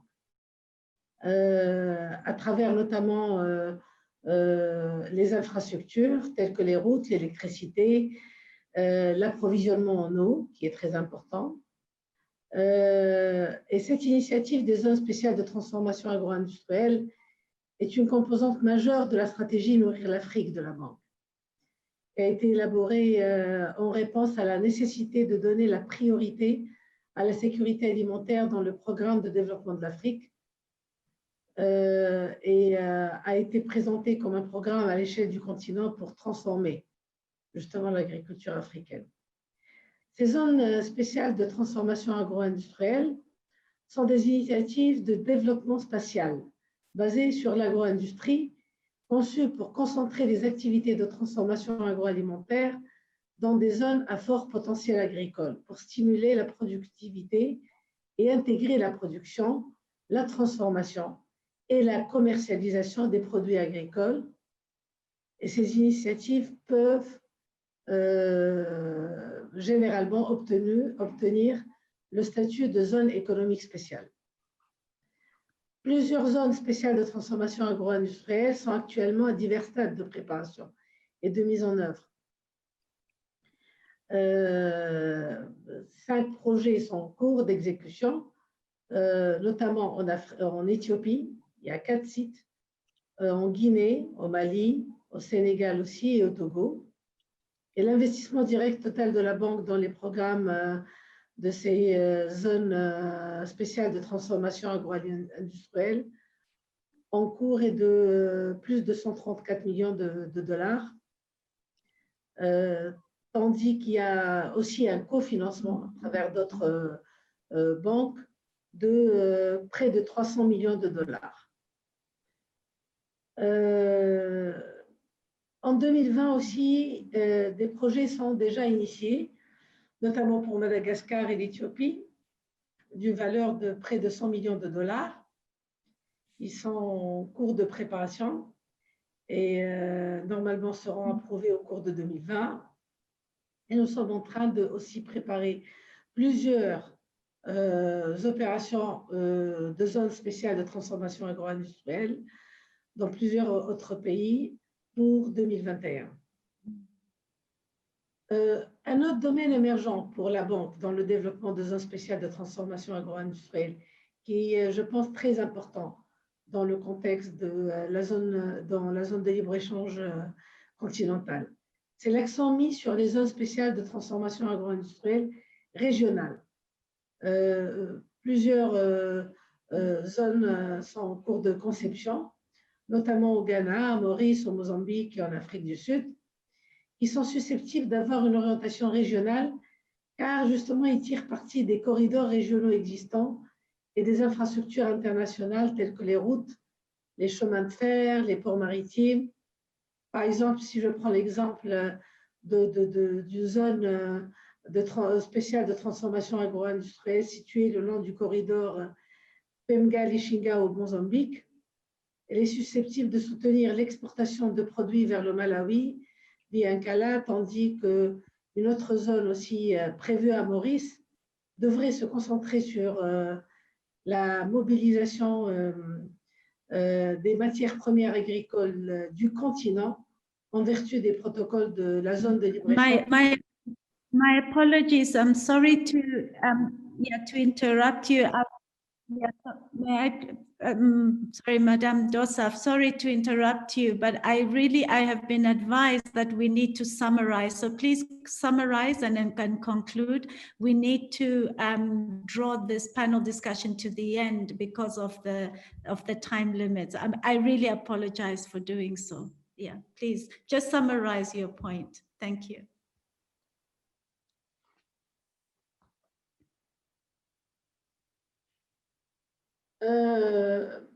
Juste pour comme un mot un dernier mot, je dirais, de la fin, c'est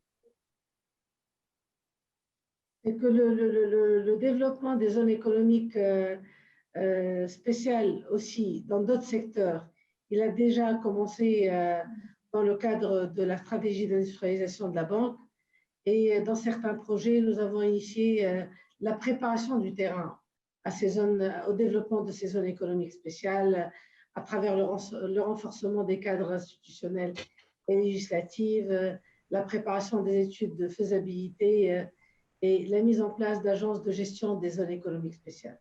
Voilà.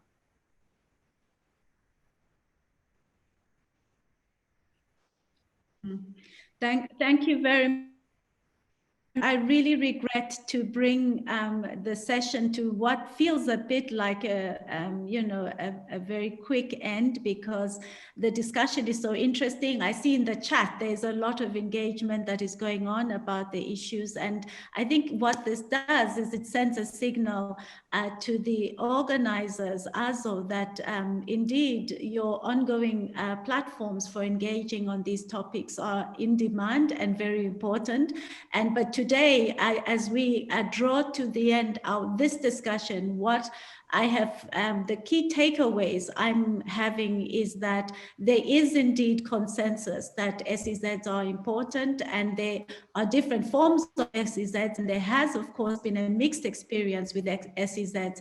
And instead of perhaps looking for reasons to exclude SEZs, I think the debate really should be what are the nature of the regulations that should be put in place to discipline the goods that originate from SEZs, and also what kind of investments can we mobilize from different partners. And ADB has given us some examples of investments that are going into SEZs, and Mr. Koopman from WTO also shared about specific types of SEZs and the research that links digital transformation to special economic zones and services. So I want to just all participants who share their experience. We have gathered a lot from this, and I do believe that the important issue here as we conclude is not the technical evidence and discussion, but rather the political discourse, which of course happens in another forum and not here. So I want to thank you for your kind attention and having been part of this panel. I'm going to hand back over to the organizers so that we may continue to see the rest of the very exciting program AEZO has prepared for us. I thank you and have a good day. Thank you, Mrs. Treasurer. Thank you for the quality of your intervention and for the participants as well. We're gonna follow up with the second panel of the day, but before we wanted to share with you in premiere our new AEZO corporate video.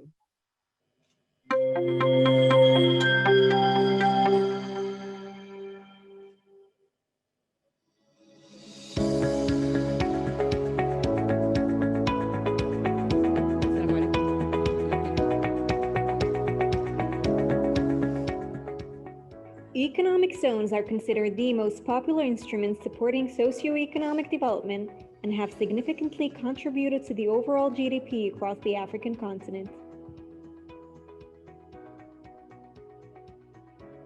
More than 200 economic zones are being developed, giving a significant boost to FDI flows, creating attractive investment conditions, and supporting job creation.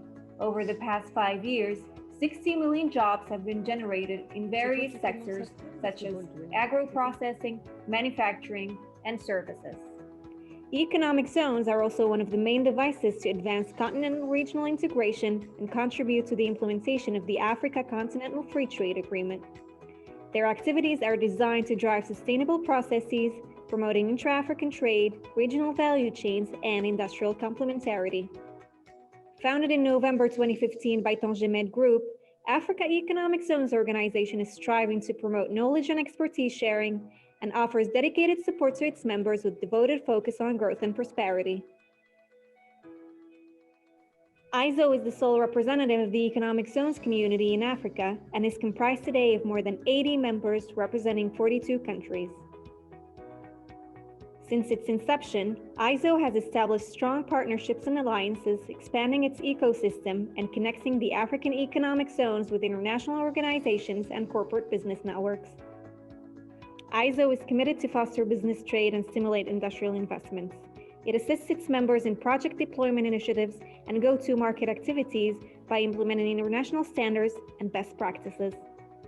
AEZO contributes to the development of capacity building and collective intelligence gathering involving international experts, data assessments and analysis, AEZO Atlas, as well as comprehensive AEZO training facilities.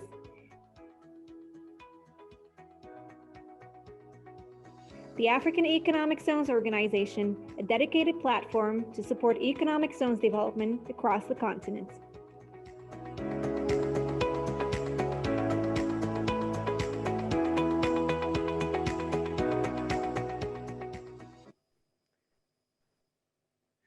We at the AEZO are very delighted to go on with the second panel of the day, that it's about SEZ success factors to generate growth and encourage regional integration.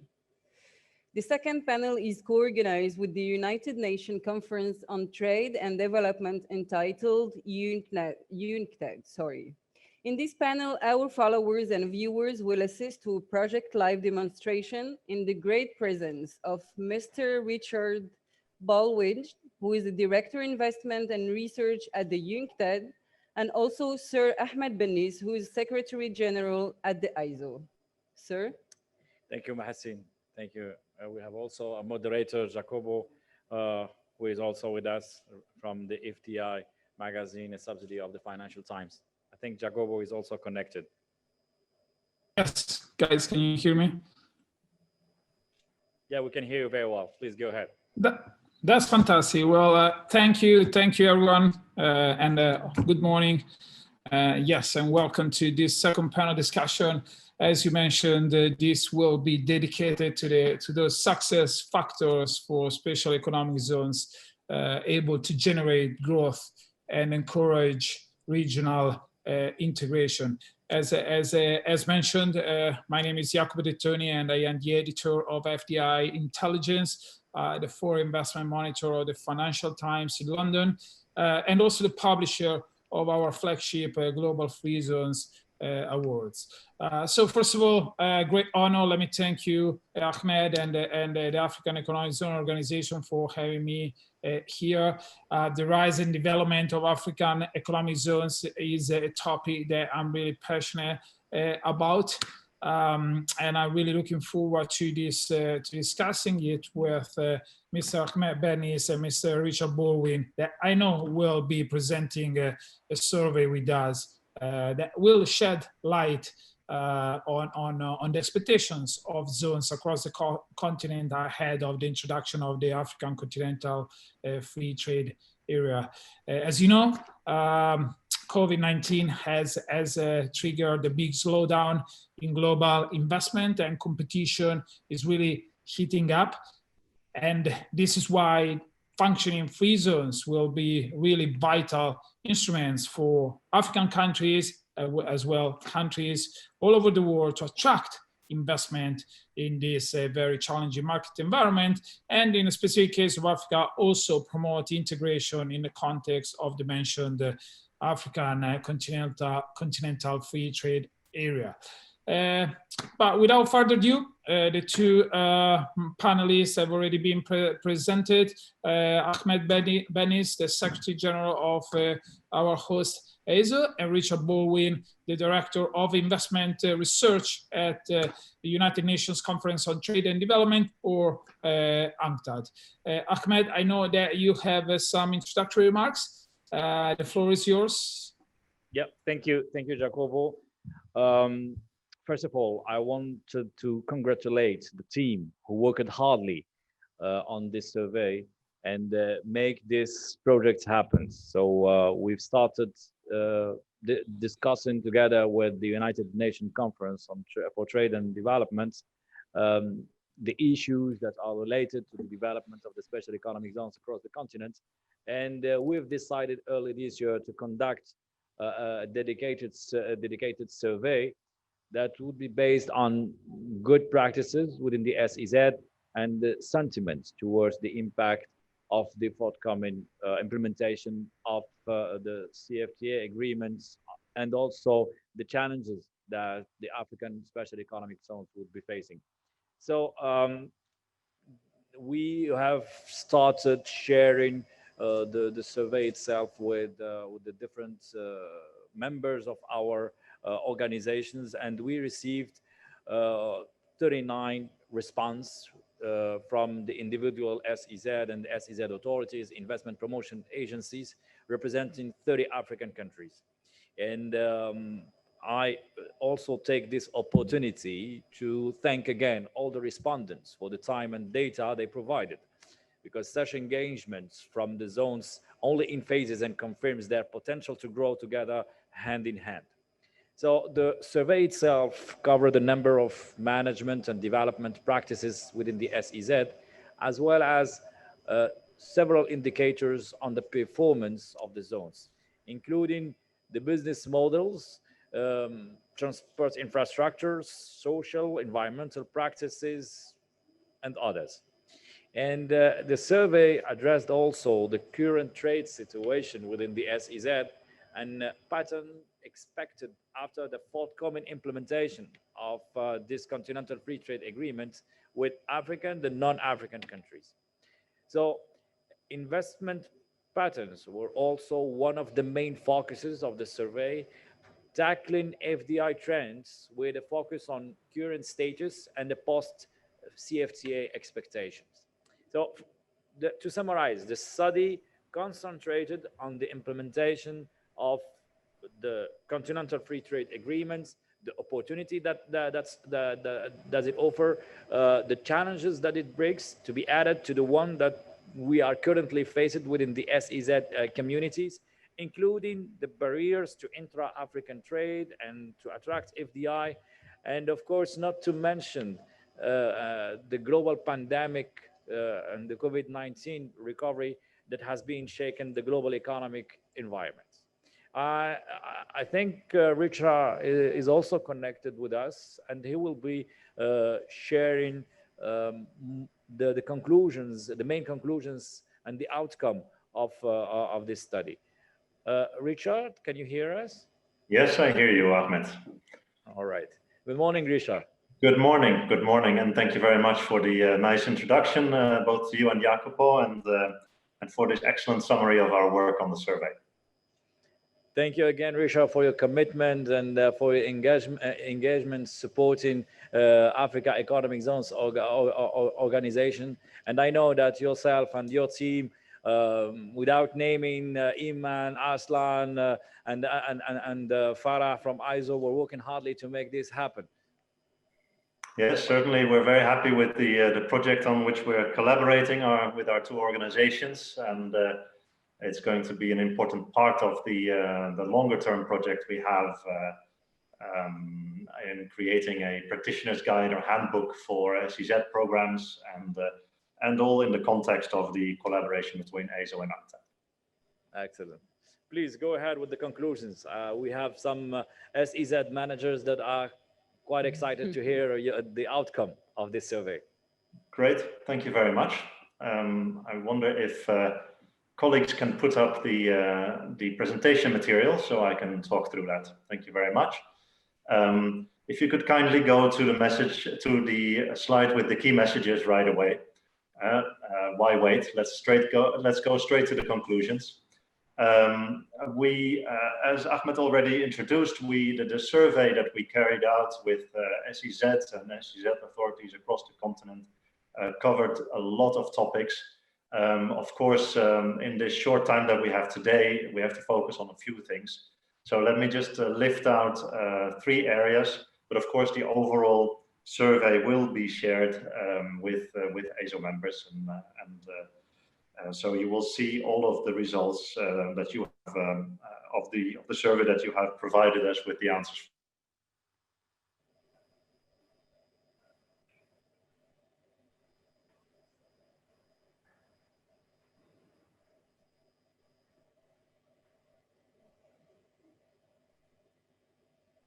The overall title of today's conference, right?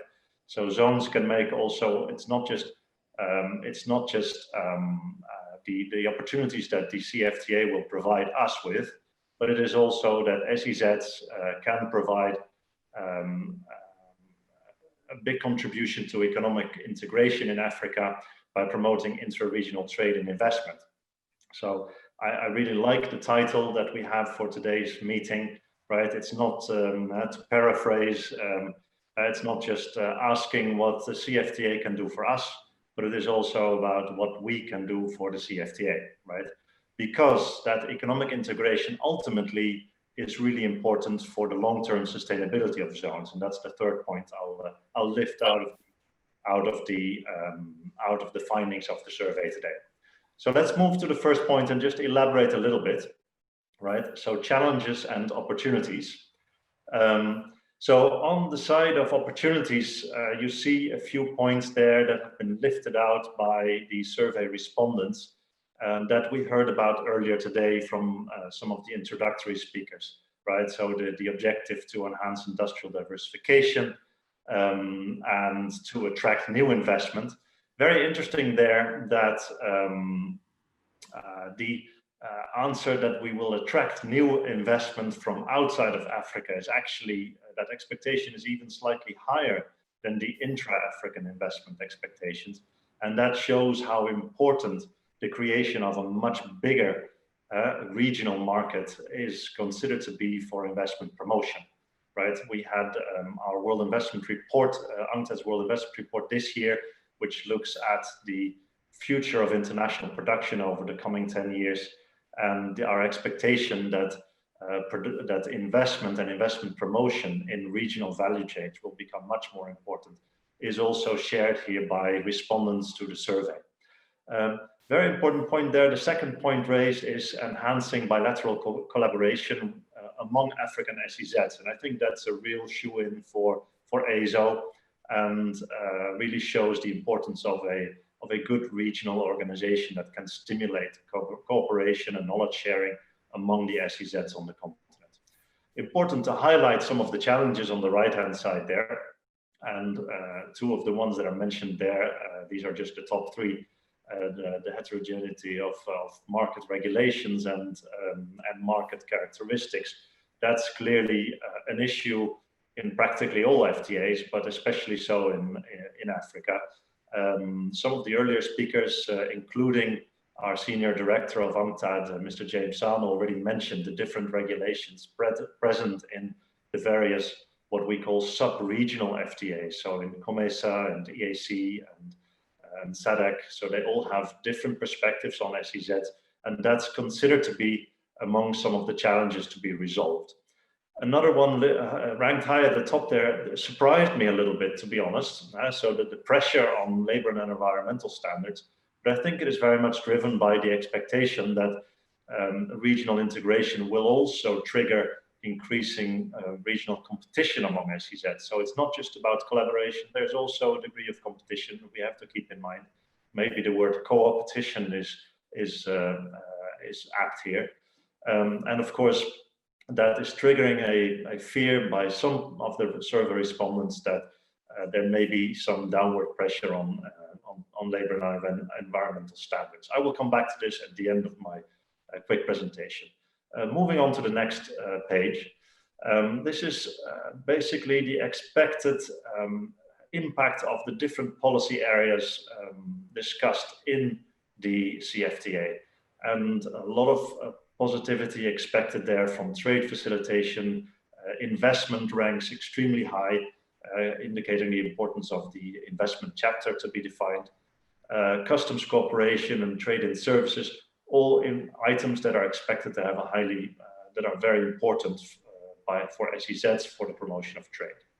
On the right-hand side, a couple of areas where survey respondents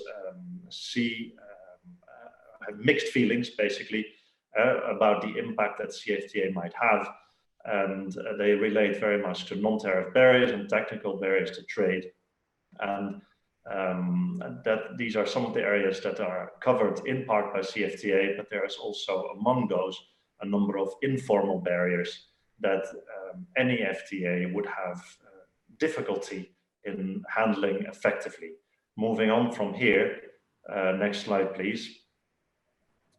It shows here as well, so the barriers that impact regional exports, and let's not forget, a key objective of the CFTA is promoting intra-regional exports, so we're talking about that today, and the number one barrier that is being listed here by SEZ respondents is informal barriers. And then we have to, of course, think about what are the elements of the CFTA that are most effective in mitigating some of these informal barriers.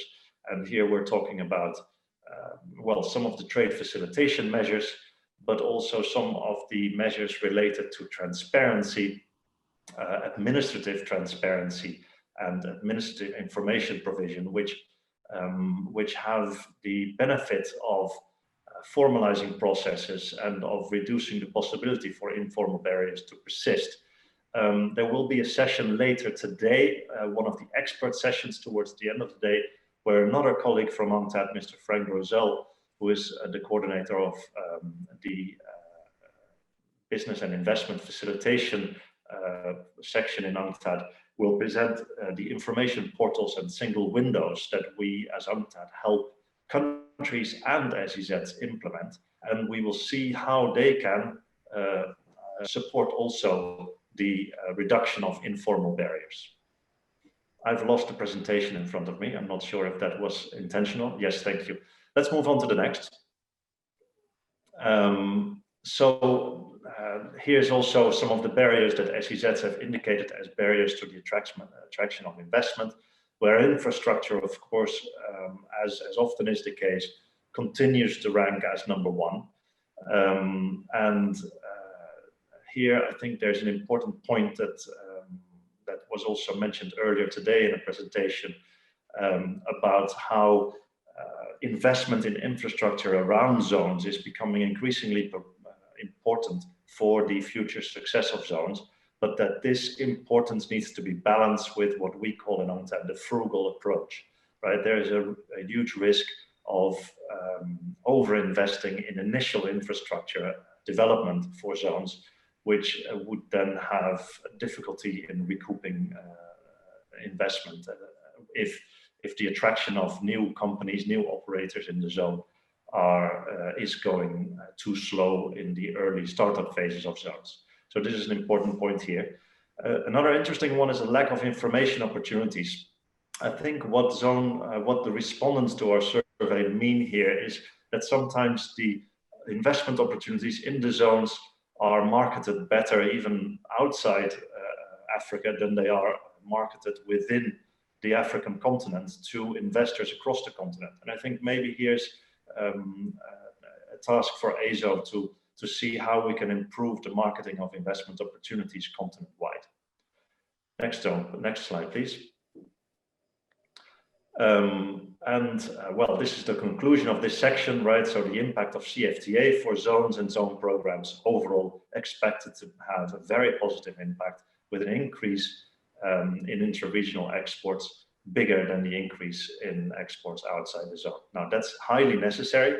Let me just, we didn't have time to include a lot of background and backdrop on data for investment and trade in this presentation, but just to highlight a few numbers that I think are important in the context. When we talk about the conference today is about how SEZs can promote intra-regional investment.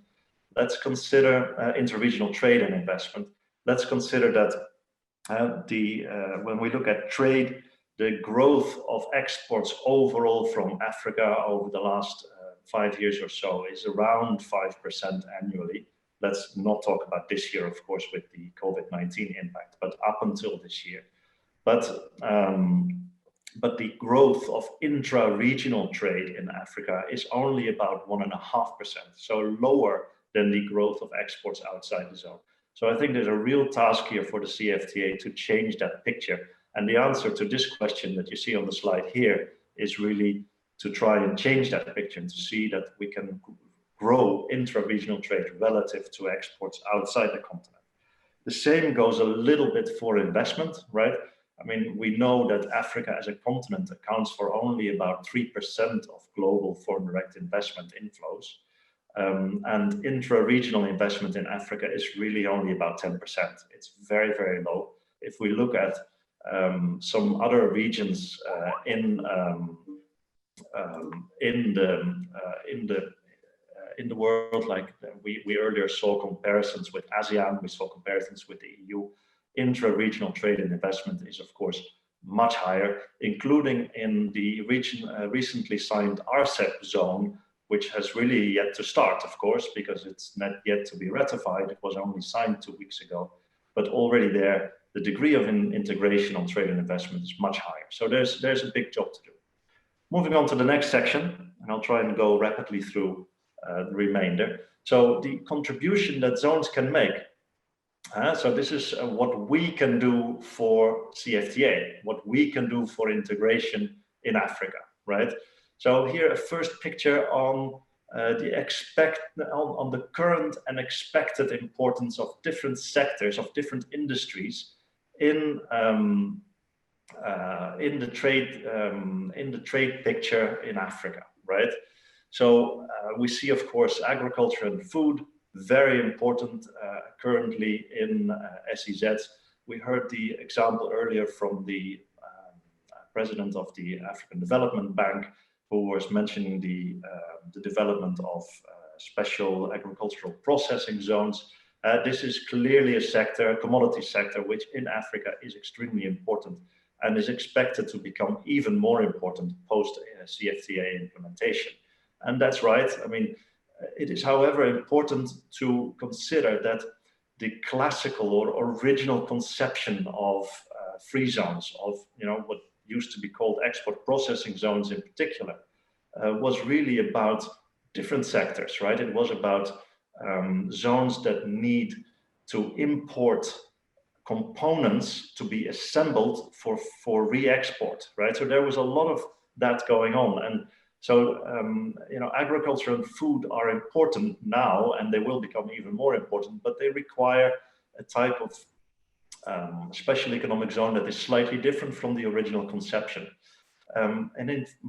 Instead, what we see here is that resource-based light manufacturing, automotive, textiles, other manufacturing, electronics, the typical GVC intensive, global value chain intensive industries are expected to be particularly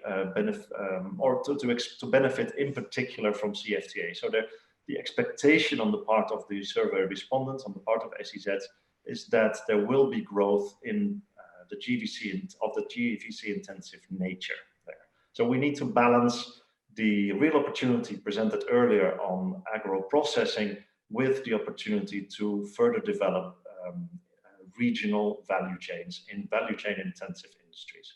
Next slide, please. There was a payoff underneath that last slide that I forgot to mention, right? And I think we have it here as well. It's important. If we look at investment promotion to support GVC growth, to support regional value chain growth, and if we look at the changes in the targets for investment promotion post CFTA, and we see that on this slide, it's really important for SEZs to work closely with investment promotion agencies, right? So whenever there is a big strategic change in targets in terms of source countries and targets in terms of industries, it's important to coordinate with investment promotion authorities.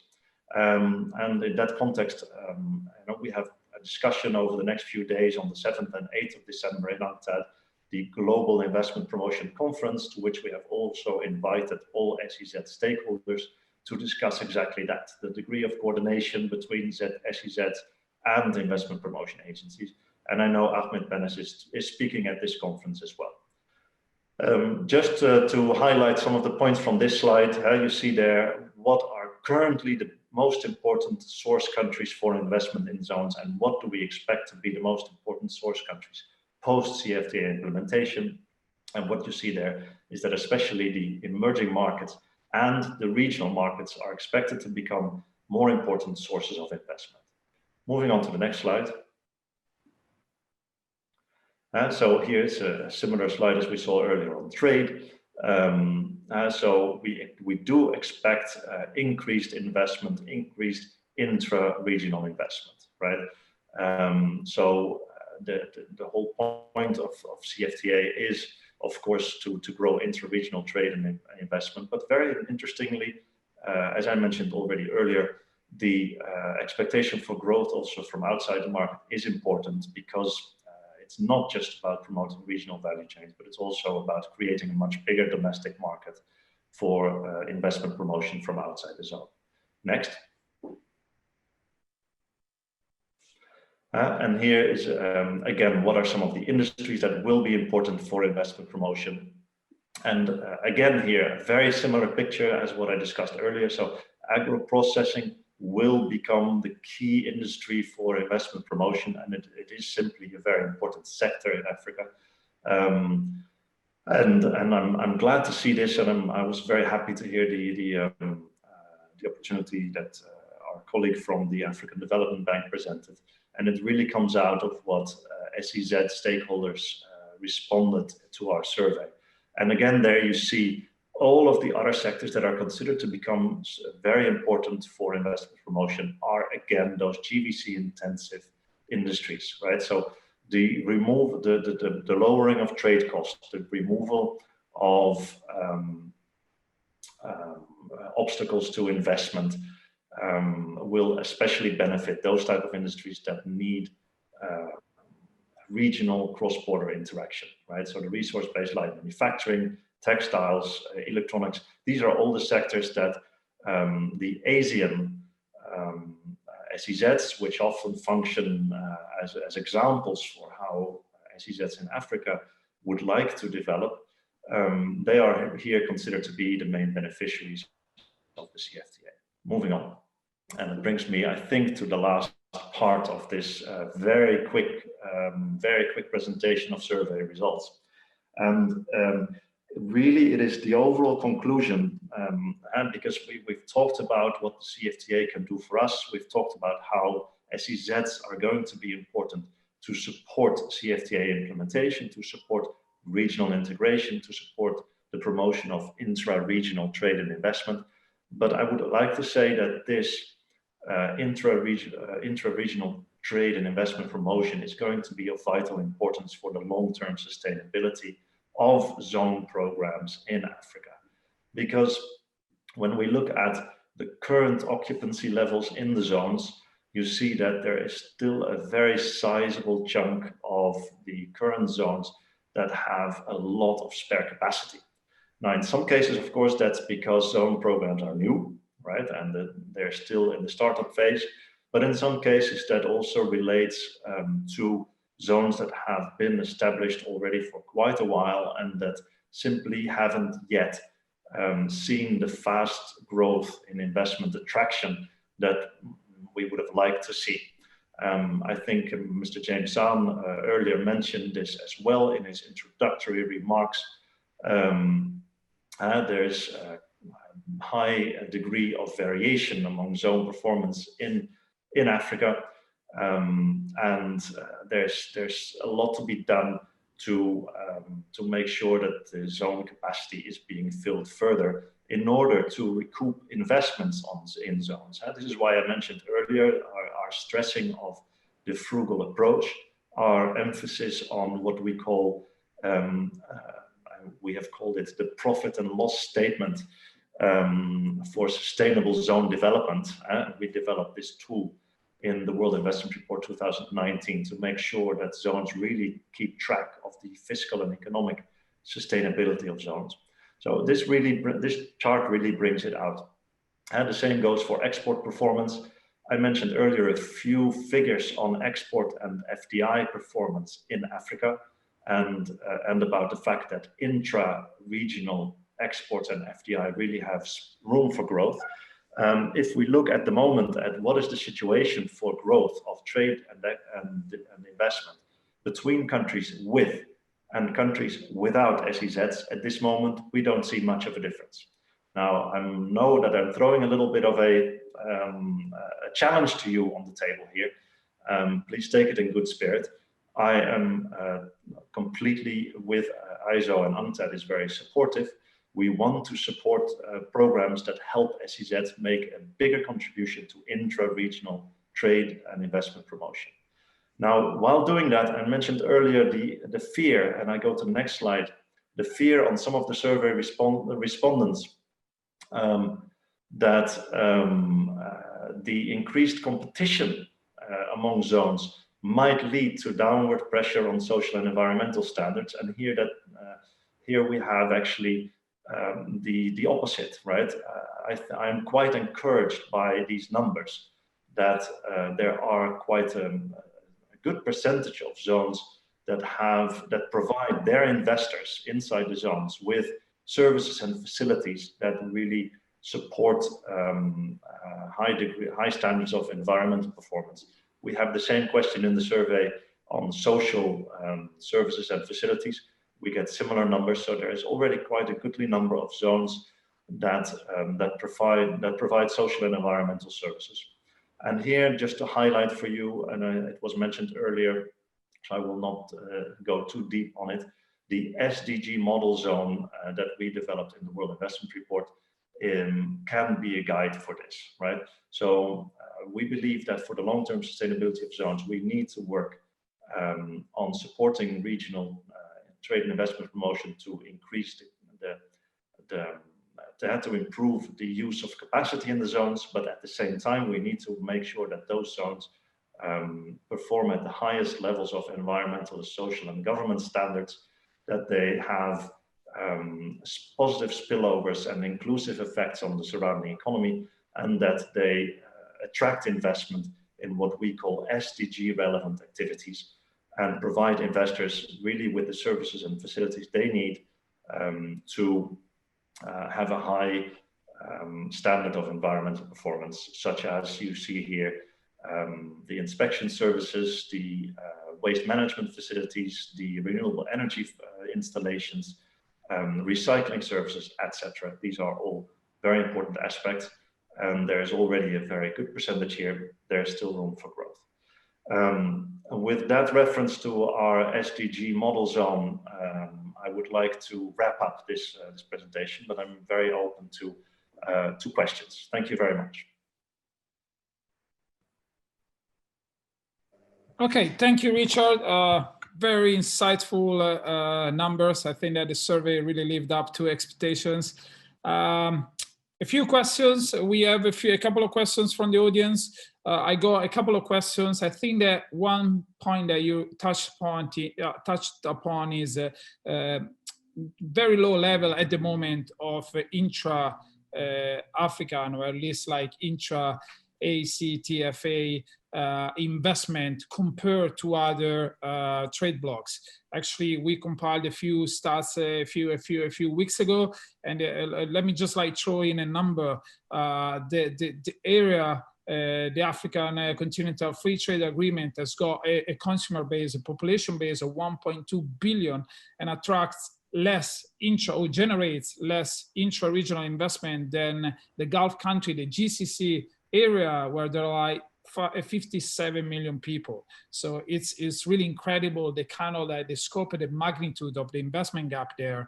And let me also connect this to the fact that your survey highlights that there is still a kind of like a miscommunication between zones and investment promotion agencies, and this is also key for them to connect better to attract investment. So my question for you, and I encourage you to be concise so that we can have other questions. Do you expect intra-regional investment to go up after the introduction of this trade area?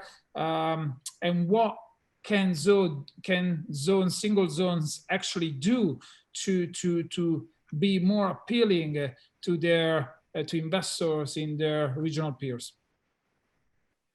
Yeah, I think we have to put it into context a little bit. Of course, total outward investment, outward FDI from African multinationals, from African investors is quite low in general, right? I mean, this is a continent with the lowest levels of GDP per capita and very relatively little resources available for investment. So it is not surprising that if overall investment is low, that intra-regional investment will be low too, right? Now, do we expect this to grow? That's a function of two things. One is it will grow with overall investment. So with a growing middle class, with a growing availability of resources available for outward investment, that intra-regional part will grow too. The second thing that is important is, of course, the targeted promotion and facilitation of intra-regional investment and the growth of regional value chains. I do expect that this will grow, so that's the answer to your question. And it will grow not just because of the CFTA, which is going to be a core pillar of making this grow. So I do see that this is going to be very important. But there are some general trends in international production today that also supports the hypothesis of growing intra-regional trade and investment.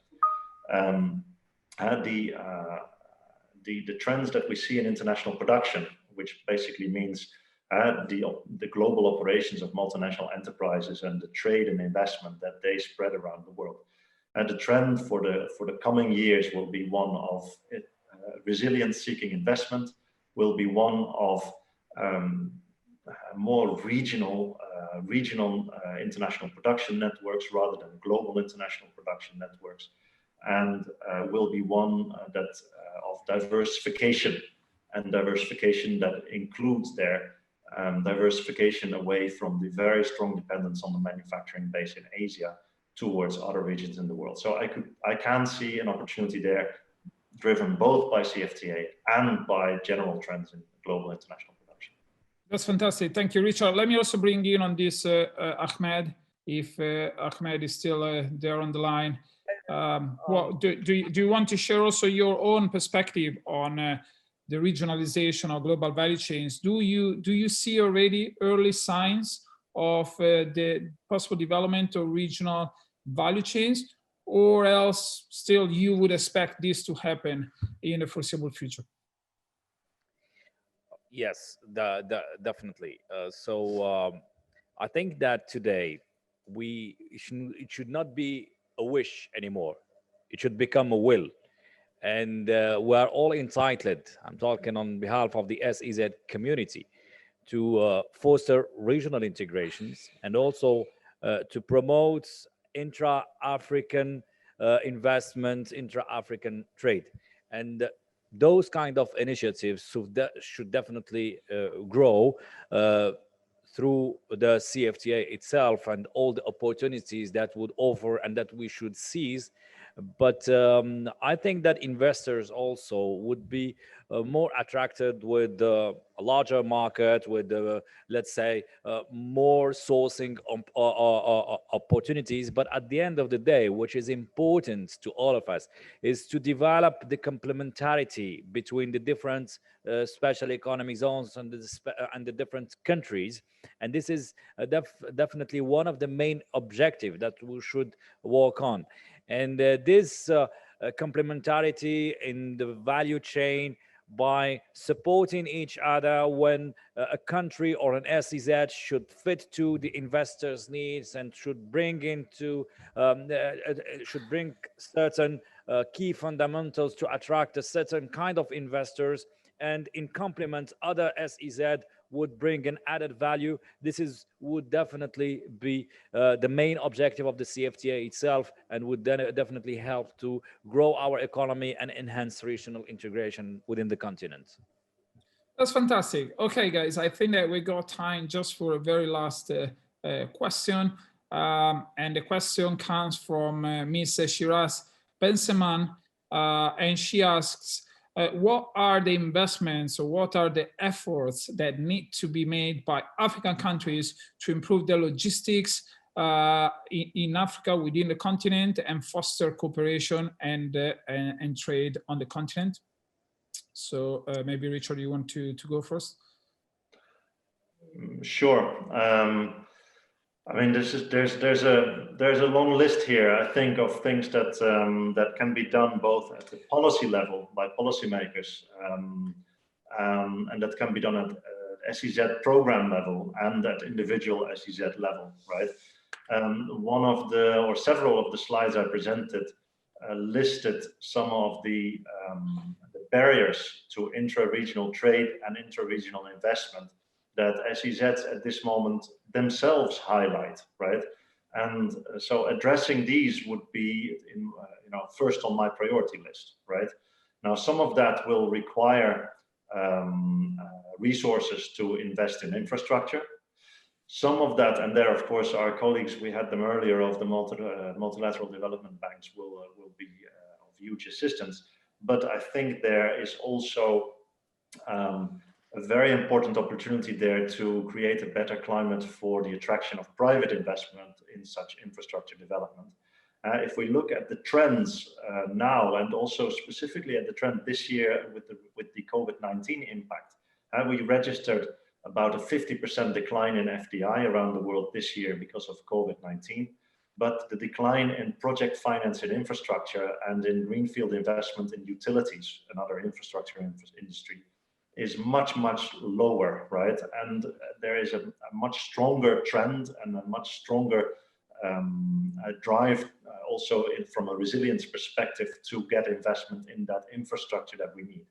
So that's infrastructure, but some of the other barriers mentioned there are also important. Some of them are regulatory, and that's difficult. Policymakers need to go through a long process to reform.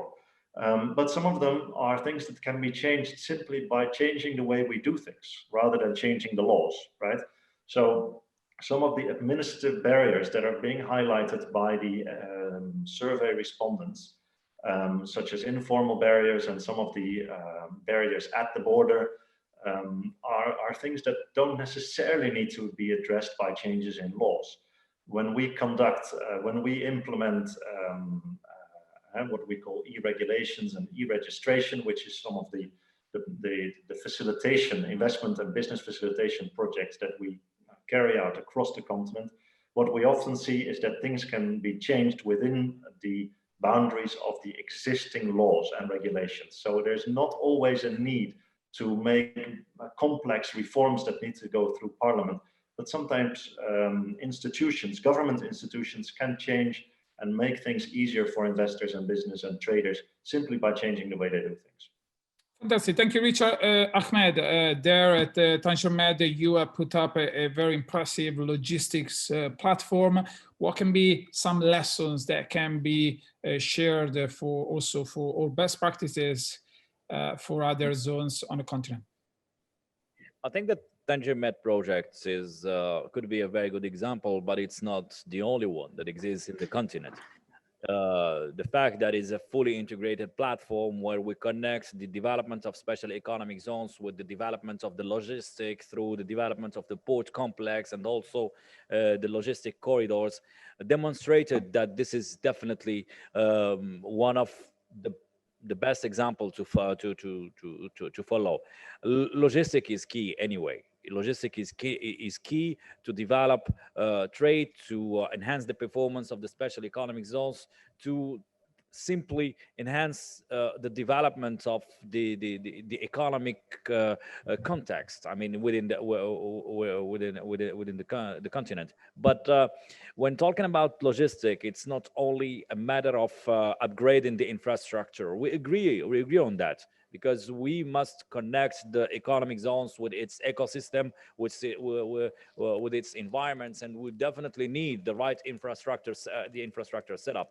But when talking about trade facilitations or offering all the, let's say, the fundamentals for the development of a good logistic performance, there it comes, the use of the technology and digitizations, trade facilitations by, let's say, enhancing the process and offering a good quality services to the industrialists and to the investors. And this is definitely the path that some special economic zones already undertook, and this is definitely the right way to develop and to enhance the performance of the special economic zones at a wider level. Okay, guys, I think that we really have to wrap up. From my own perspective, I think that it was, again, very insightful to see that there is a scope for zones to improve also the way they communicate their investment opportunities to the outer world. And if I may share our own experience, as I mentioned at the very beginning, every year we organize these Free Zones Awards, where we kind of like get entries and submissions from free zones all over the world. And we generally get about like 150 entries every year.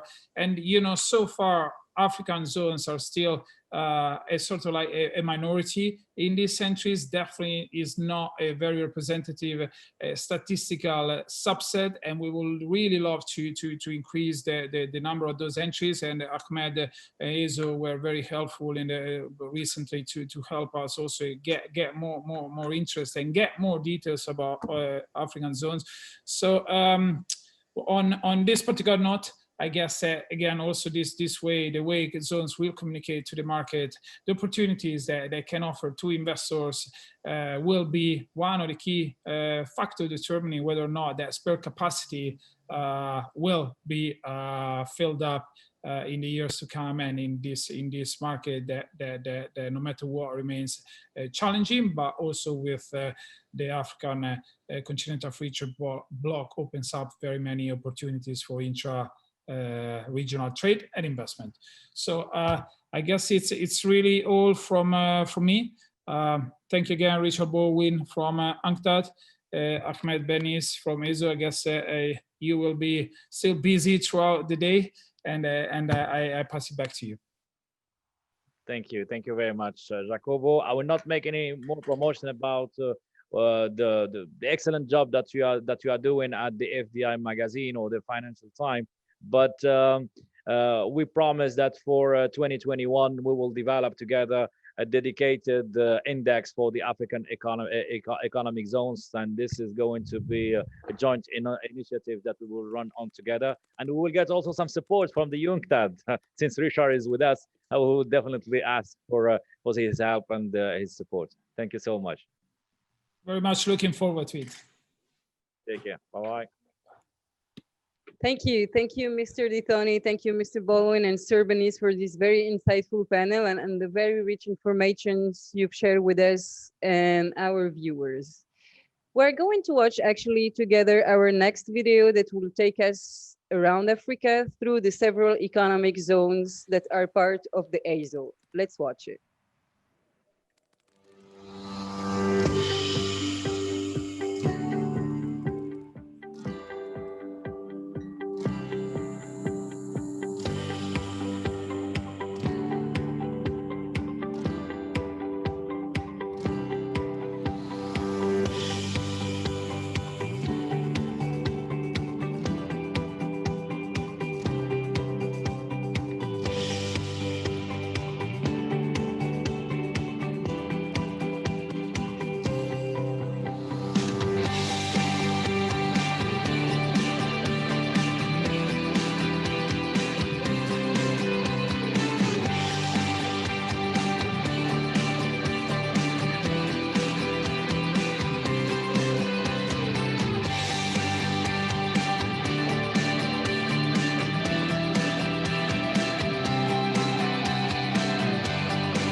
Thank you, AEZO, for this amazing video that took us all around the continent, from western to southern and eastern and also northern regions of the continent, but it only showed few members of this organization.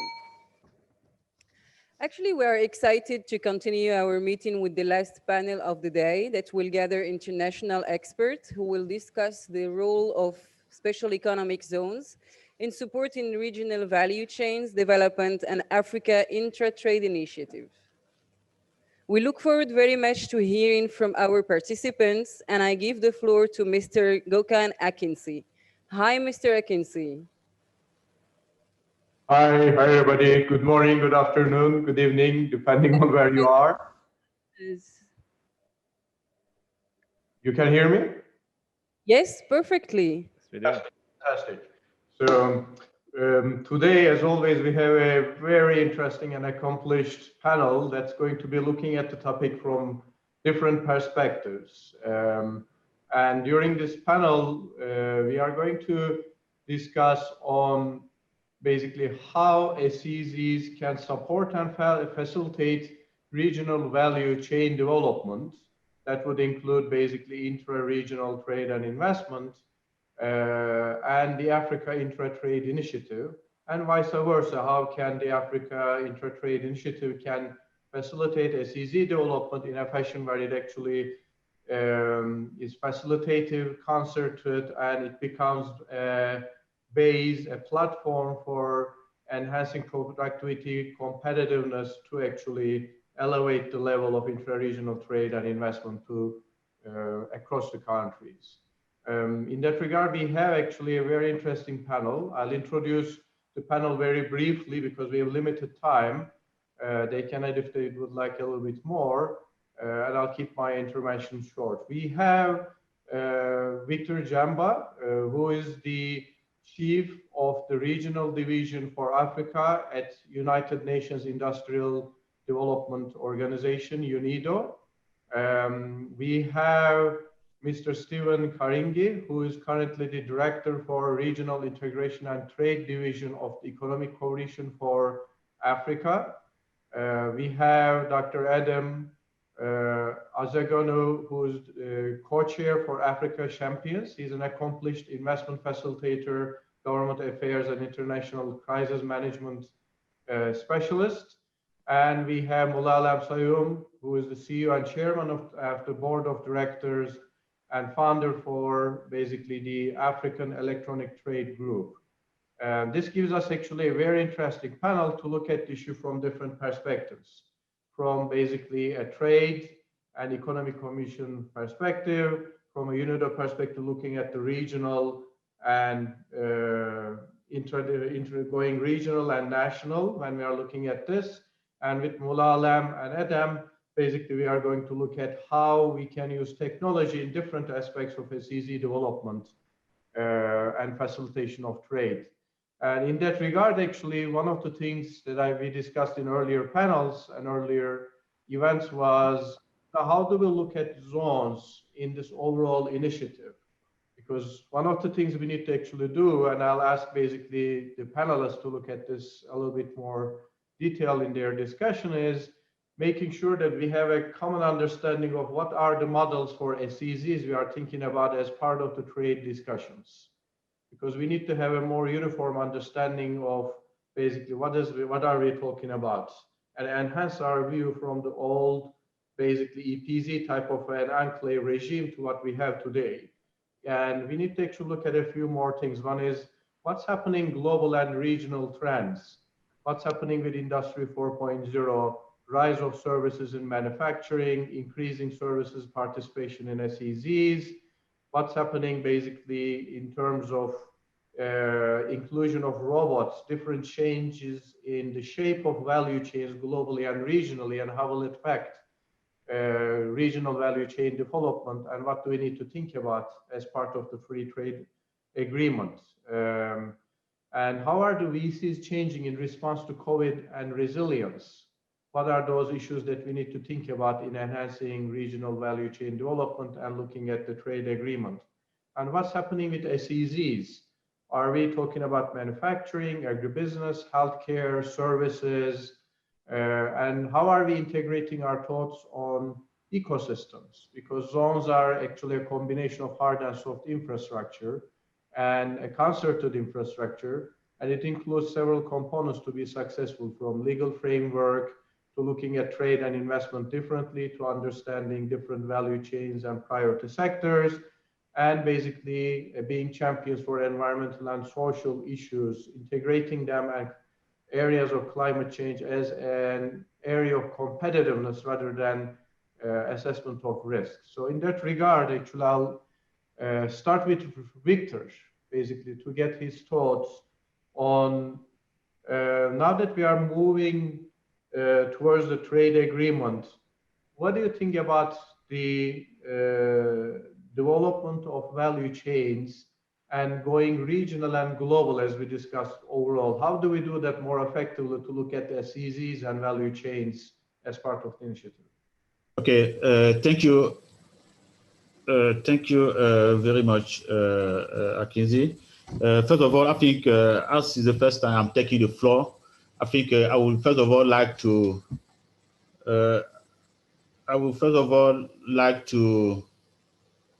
thank the organizers for inviting UNIDO to this annual meeting, and also be participating to this very important discussion.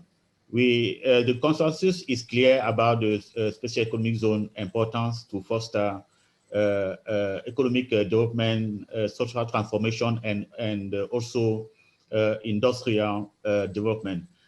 Quickly, when we look at the objective of the SEZs, in terms of static economic outcome, we are expecting a growth of FDI, employment, and economic growth. And then let's explore the result in the last 60 years since the independence, because Africa has been implementing, developing economic zone since then. In terms of FDI, we still see that the share of inflow in the continent is one digit, very low. In terms of employment, we see that the share, talking only about manufacturing and employment in the global employment in the manufacturing, including the formal, informal, and also manufacturing related services, Africa is less than 6%.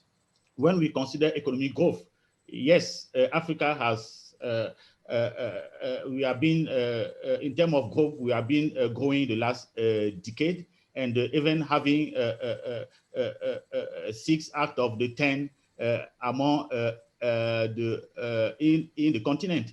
But in terms of the determinant of this growth, investment more or less in the mining, in natural resources, and also in the services.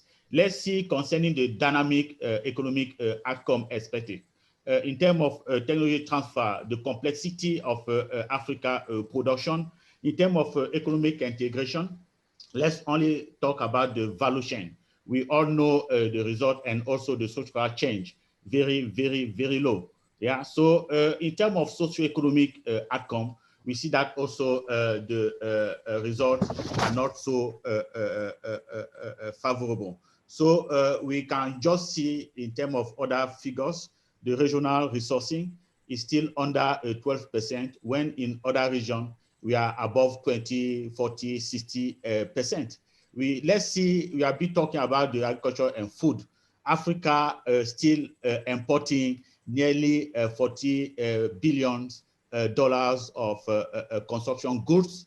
Yeah, and then the estimate is more or less beyond 100%, $100 millions of dollars in the next 5 or 7 years if we maintain the status quo. So we see that the SEZ, the performance are very mixed, and in terms of the achievement, we have not achieved so much. Let's go quickly in terms of in terms of employment. we know the figures, nearly 30 millions of quality jobs per year until 2030.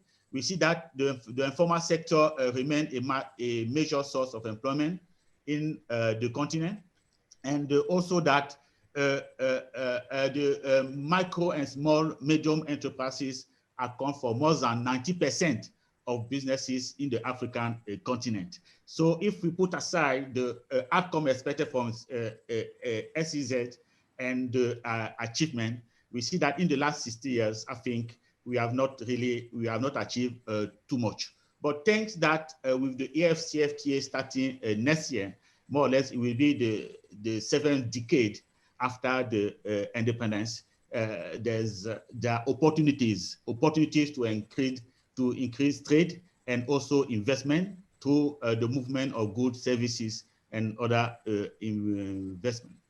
So in addition to that, we see the impact of the COVID-19 in the global economy, particularly in disrupting the value chain, the supply chain, and also in terms of the reduction, the drop in the investment in Africa. Already, this inflow was already too low, but as our colleague from UNCTAD said, we will be experiencing nearly 25 to 40% decrease in the inflow of investment in the continent. And also many countries are reshoring the production capacity back home for the resilience of the supply chain.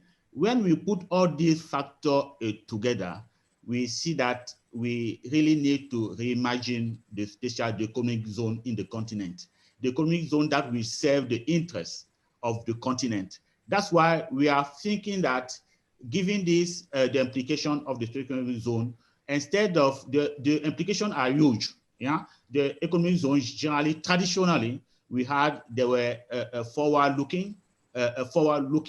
So we have to see how the economic zone can participate in forward and also backward linkages, building, strengthening the linkages that will contribute a lot in for sustainable regional value chain.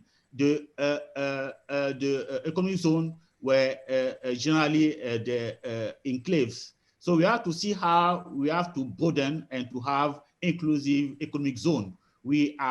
I talk about the macro and small medium enterprises. How far are they participating in the supply chain of economic zone? We also have to see that now that the supply chain has been disrupted, the economic zone should have the opportunity to supply, to source within the continent. That will increase the regional sourcing that is very low. But we think that the Secretary General, the deputy said that there has been an increase in this last year from 15 to 18. We hope that with the AfCFTA and also with the innovation we can bring in designing the economic zone, that will increase the regional sourcing. I think in the nutshell, we have to see how the economic zone can better serve also the domestic and the regional market. I think that is key, the regional and also inter-regional market.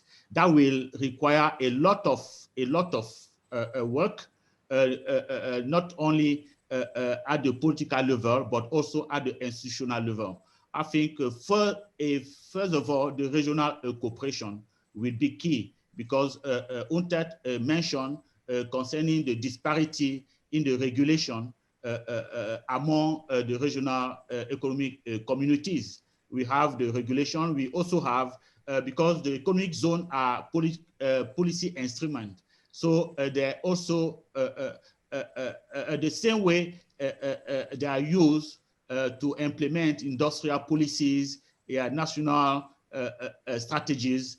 The change in the way we design the special economic zone will also have an impact on the way we formulate and we conceive, we design the industrial strategy. We will not be only looking at the national, but at the regional.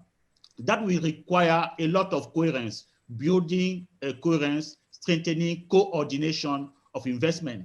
We have the investment promotion agencies, export agencies will have to collaborate more. I think it will coordinating investment, promotion investment strategy will avoid the race to the bottom. It will even attract more foreign investment. We have been talking about building cross-border economic zone. The president of AFDB mentioned the agro-industrial park. We have been collaborating in building those parks in Ethiopia, in also Senegal and other countries. Now we have to move regional and cross-regional. I think this will contribute to strengthen the regional value chain and also even the intra-African trade. I will also mention, I mentioned the micro and small medium enterprises. We have to build cluster. I will say, allow me to say cluster-based economic zone. We have to strengthen, integrate to build the capacity. The spillovers has to be translated also to this type of firm to build the linkages that will strengthen the skills, the capacities, not only the organizational capacities, even the technological capacities, the management capacities, etc. And also, I think in terms of innovation, the community zone, including industrial park, etc., should be part of the national and regional innovation systems to support the small and medium enterprises. I will stop here. Probably I will have the opportunity in the next round probably to say something additional. Thank you very much.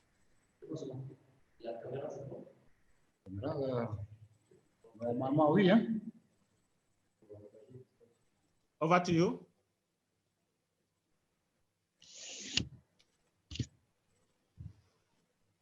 Okay, it was I couldn't unmute because it was being prevented. Thank you, Victor. Thank you very much for your intervention. I would like to encourage all the participants to keep to 5 minutes because we are now far behind.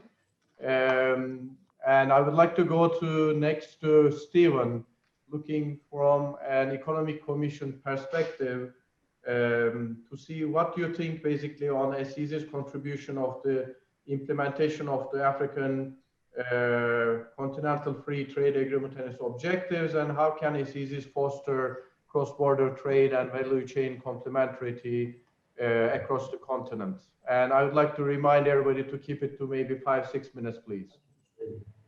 No, thank you, Chair. Thank you, Chair. Let me first of all acknowledge my fellow panelists, and also to thank AEZO for organizing this, and also to recognize the previous panels because I'm glad that I was able to join.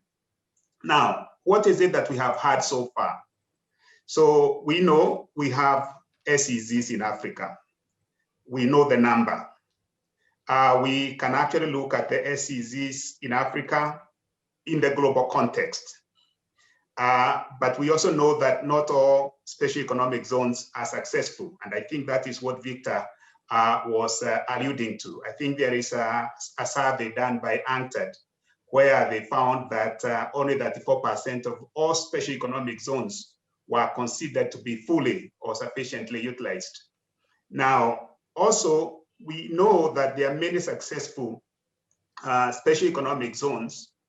If you look at it in terms of attracting FDI and other ways of measuring the success of these special economic zones. So now the question that our panel is looking at is this question of the special economic zones and the development of the regional value chains.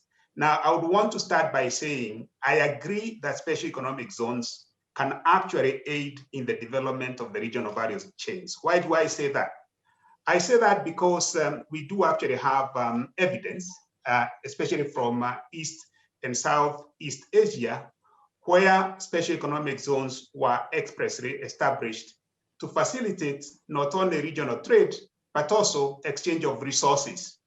And so we can actually have a lot of discussion based on the experience of Asia to be able to say that special economic zones in Africa can also be used to grow the regional value chains. And I think we can come back to the question of that Stefano was dealing with in terms of the rules of origin and things like that. The other thing that we can say in the context of this question of regional value chains is that local demand plays a large role. I think, again, this is what we have seen in other regions. So if we accept that the African economy is growing, if we also accept that the per capita incomes of Africans are also growing, we do actually see the possibility of playing on this local demand to not only use the SEZs to develop regional value chains, but also have that endogenous relationship with the growth of the African economy. Now, the other thing that also we need to appreciate is that the proximity to other markets is important. And I think this is where now the African Continental Free Trade Area comes in, because we have had special economic zones, of course, with the regional economic communities, and also trying to target the unilateral trade preferences like AGOA, or even the everything but arms. But now we have the African Continental Free Trade Area opening up the barriers between the regional economic community. So we can actually come here and say, maybe it is possible for us to accept that the proximity of the market that is being created by the African Continental Free Trade Area could actually help in deepening the regional, the benefits of the special economic zones. Now, but having said that, we have to know that most special economic zones also provide fewer linkages in regional value chains. And I'm not contradicting myself here. I'm saying this because special economic zones tend to serve, they are established and tend to serve the export-oriented manufacturing hubs for a region. And sometimes they forget to create those linkages within the sub-regions. So coming now strictly to the question of the AfCFTA, and I'm coming to a close because you want us to talk 5 to 6 minutes. I would say, in light of the international experience, special economic zones can help deepen regional integration in Africa under the AfCFTA. Now, we had both from Francis, we also heard from Stefano that the AfCFTA protocol on trading goods does actually have an article on special economic zones. And we also had what kind of conversations have been taking place as the rules of origin conversations have been have actually been had by the member states. But my proposition and on this is that special economic zones can actually be a useful policy tool to boost intra-African trade if the goods that are produced within them satisfy the AfCFTA rule. Now, I know this is an issue that is very contentious in terms of political economy, but I don't agree that the special economic zones have, the better infrastructure that is provided to the special economic zones should be seen as an advantage over whatever else is being produced outside the special economic zone. So for as long as you meet the AfCFTA rules, I actually think we should allow the trading of what is manufactured in the special economic zones within the AfCFTA. And I think this is something that I would want to debate further, because there is no reason why a government that wants to see growth in the AfCFTA market should not provide good incentives to what is being produced outside the special economic zones and have this special treatment of the special economic zones. And then that is being used to say that whatever you are producing within the special economic zones and you meet all the rules of origin, you cannot actually be able to trade it within the AfCFTA.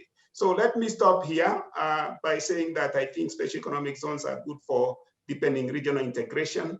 And I think as long as the rules of the AfCFTA are adhered to, the special economic zones can actually help the AfCFTA achieve its objectives of deepening integration and value addition within the continent. Thank you.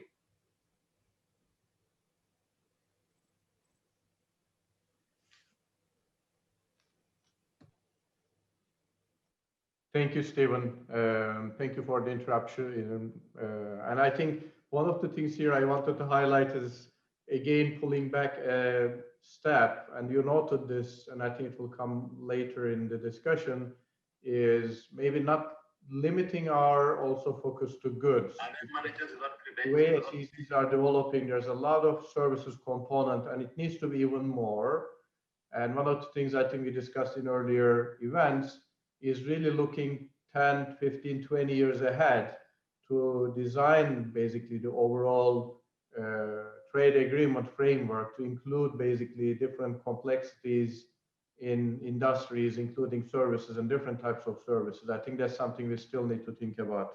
I'm going to go to next to Mulalem. Mulalem, can you give us your views on how we can use digital technology to support regional value chains, SEZs, especially from a trade point of view? What are your thoughts and examples you can use in this arena?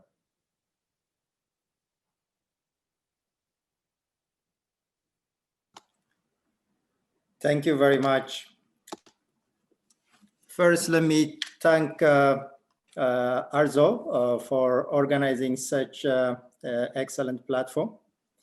Dear panelists, the specialized economic zone have been adopted by many countries as a popular means by which to foster and stimulate economic development.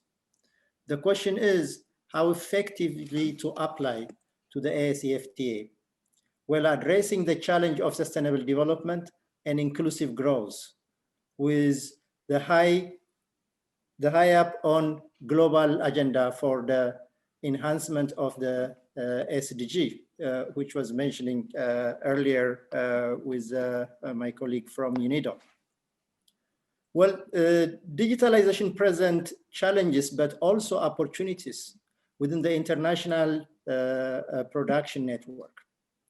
The very livelihood of the SEZ is the provision of value chain linkage opportunities to companies located within the zone, even outside the zone.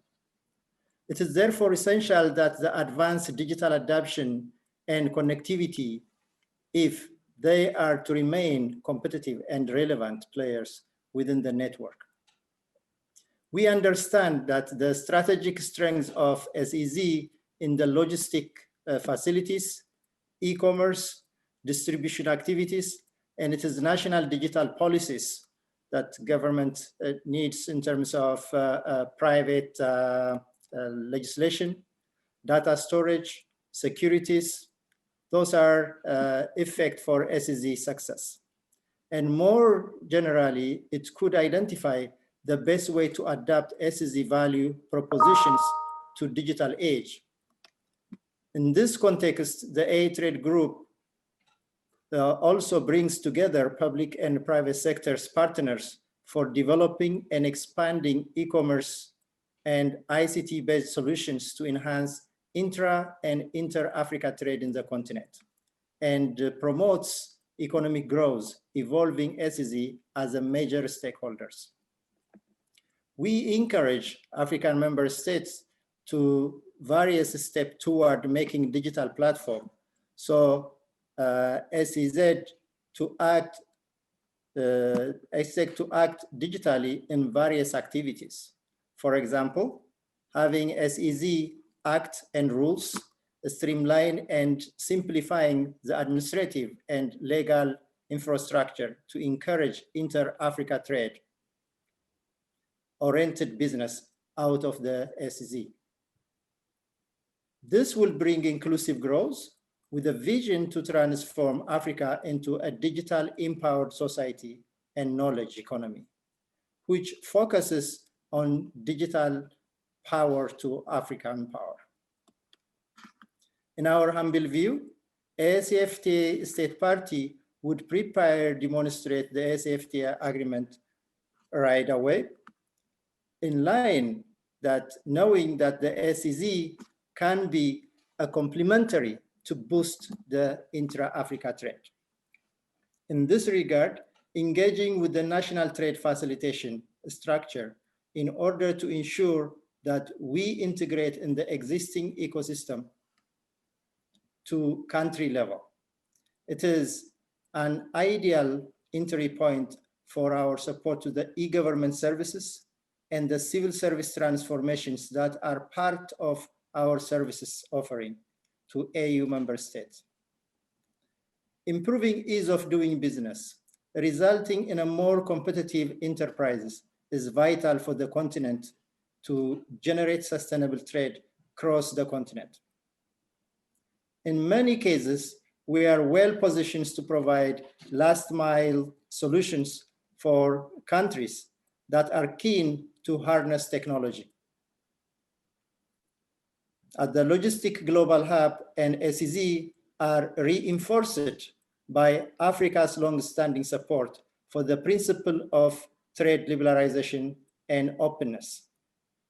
The ACZ and Smart Logistics Initiative fully enforce the support with long-standing positions, and it is estimated as a guiding principle in Africa trade policies, liberalizations, and openness through the involvement of private operations, facilitate lower costs associated with the trade, and further enhance Africa's attractiveness to foreign direct investment in logistics services and manufacturing.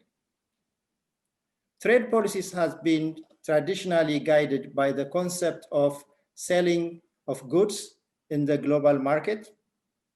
However, the rise of the global value chain, a new type of thinking is required to reflect current business realities.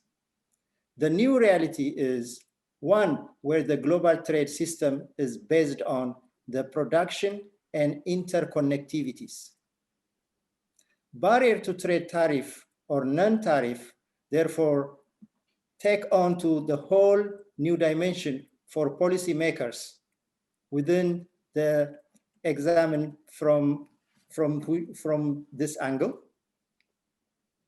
This is why the A-Trade Group is engaged with the triangular cooperation between government, international organizations, and the private sectors.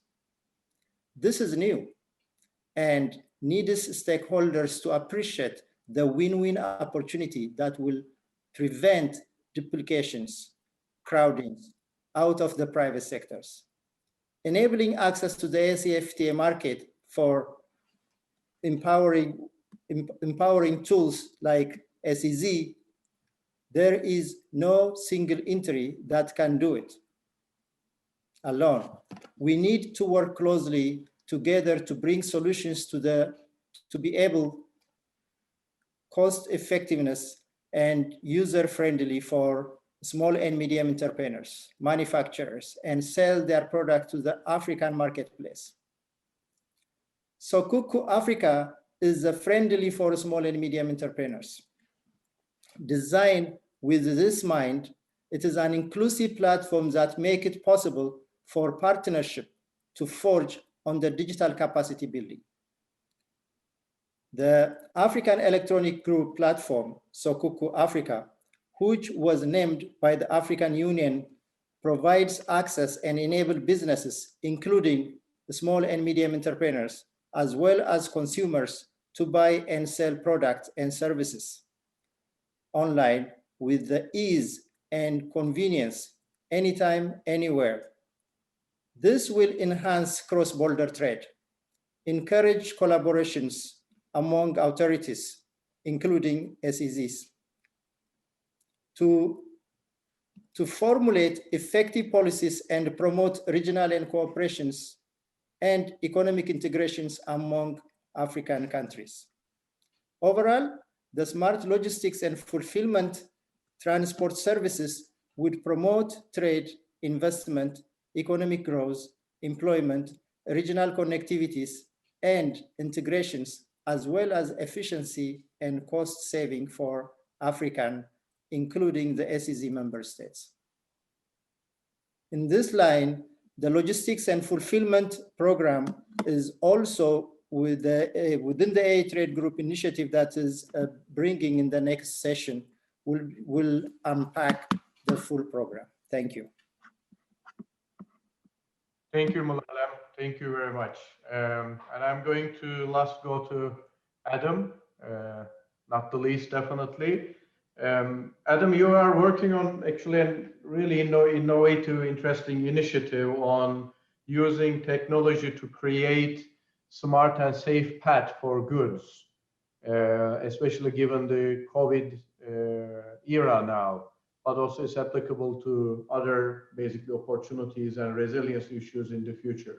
This is something very interesting because we always think about safe passage or facilitating passage of people, not goods in these type of situations. So how is technology helping? How does it work? And what's the future possibilities on this in facilitating regional trade? Thank you very much, Gokhan, and also to fellow participants, as well as also to AEZO and all the other esteemed participants. I must say that I'm speaking here as representing Afro Champions as co-chair, but with very, very great excitement to the fact that the spirit of the Continental Free Trade Area gives us massive opportunity to bring Africa's best foot forward. And I'm happy to see some of these champions on the meeting today. AEZO championing African Industrial Revolution, the likes of UNIDO, whom we've been doing a lot of work with, A Trade Group with U Technology, UNCTAD driving Africa's economic transformation through research, technology, among other things. And I think that's really the Africa we want to see. What Afro Champions is interested in, and that's why when COVID struck, we thought that it had a tendency to derail the ability for us to be able to trade, to move goods and people, and to become competitive globally. And if there's one thing that, and I speak as a physician in this regard, is one thing that COVID has taught us is also the fact that we cannot continue to talk about economies without having safe corridors, because the trade is all about movement of people and goods. So one of the primary interventions we made was to see how we could bring countries together and stakeholders together, whether in the tourism sector, the industrial sector, the aviation sector, the business sector, and the innovation sector, because we think that the median of Africa's age today is what, 19.5, 20 years. And a lot of these young people see the world completely different from how most of our policymakers see the world. They see the world through technology, they see the world through innovation. And the only way to make them feel a part of the solution is to get them to be part of any solution-seeking endeavor that we're looking for. And so what we did was to develop a software or a technological platform that took all of the interventions and ideas from the various stakeholders and programmatized it into a tool that will enable us to create a framework within which we can harmonize our restrictions, entry and exit requirements, enable tests done in one country to be able to verify it by another, and also to be able to, under the African Union Open Corridor Initiative, create the kind of safe corridors in which emergency goods and essential products can begin to move safely, so that we are not barricaded in silos, just as the world is currently seen to be barricaded in silos.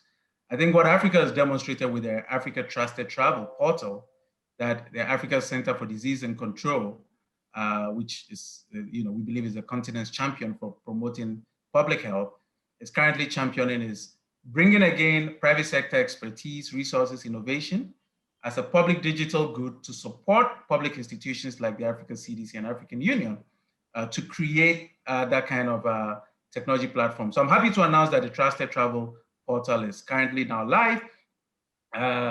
About 54 countries have currently inputted their entry and exit restrictions, because the challenge is that people start moving from one country, you manufacture goods in one country, you want to move it to the other, and you cannot move because one country requires a certain kind of test, another country requires 48 hours, 72 hours. Other countries require PCR tests, other countries require antigen tests. Airline officials are not able to tell the difference.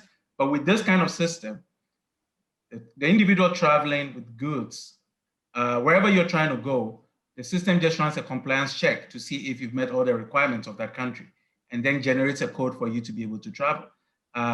We've now currently integrated most of the private labs on the continent, most of the airlines, and we're currently now in the process of getting Kenya to go live next week, and other countries, we're focusing on the hubs now, and other countries will follow.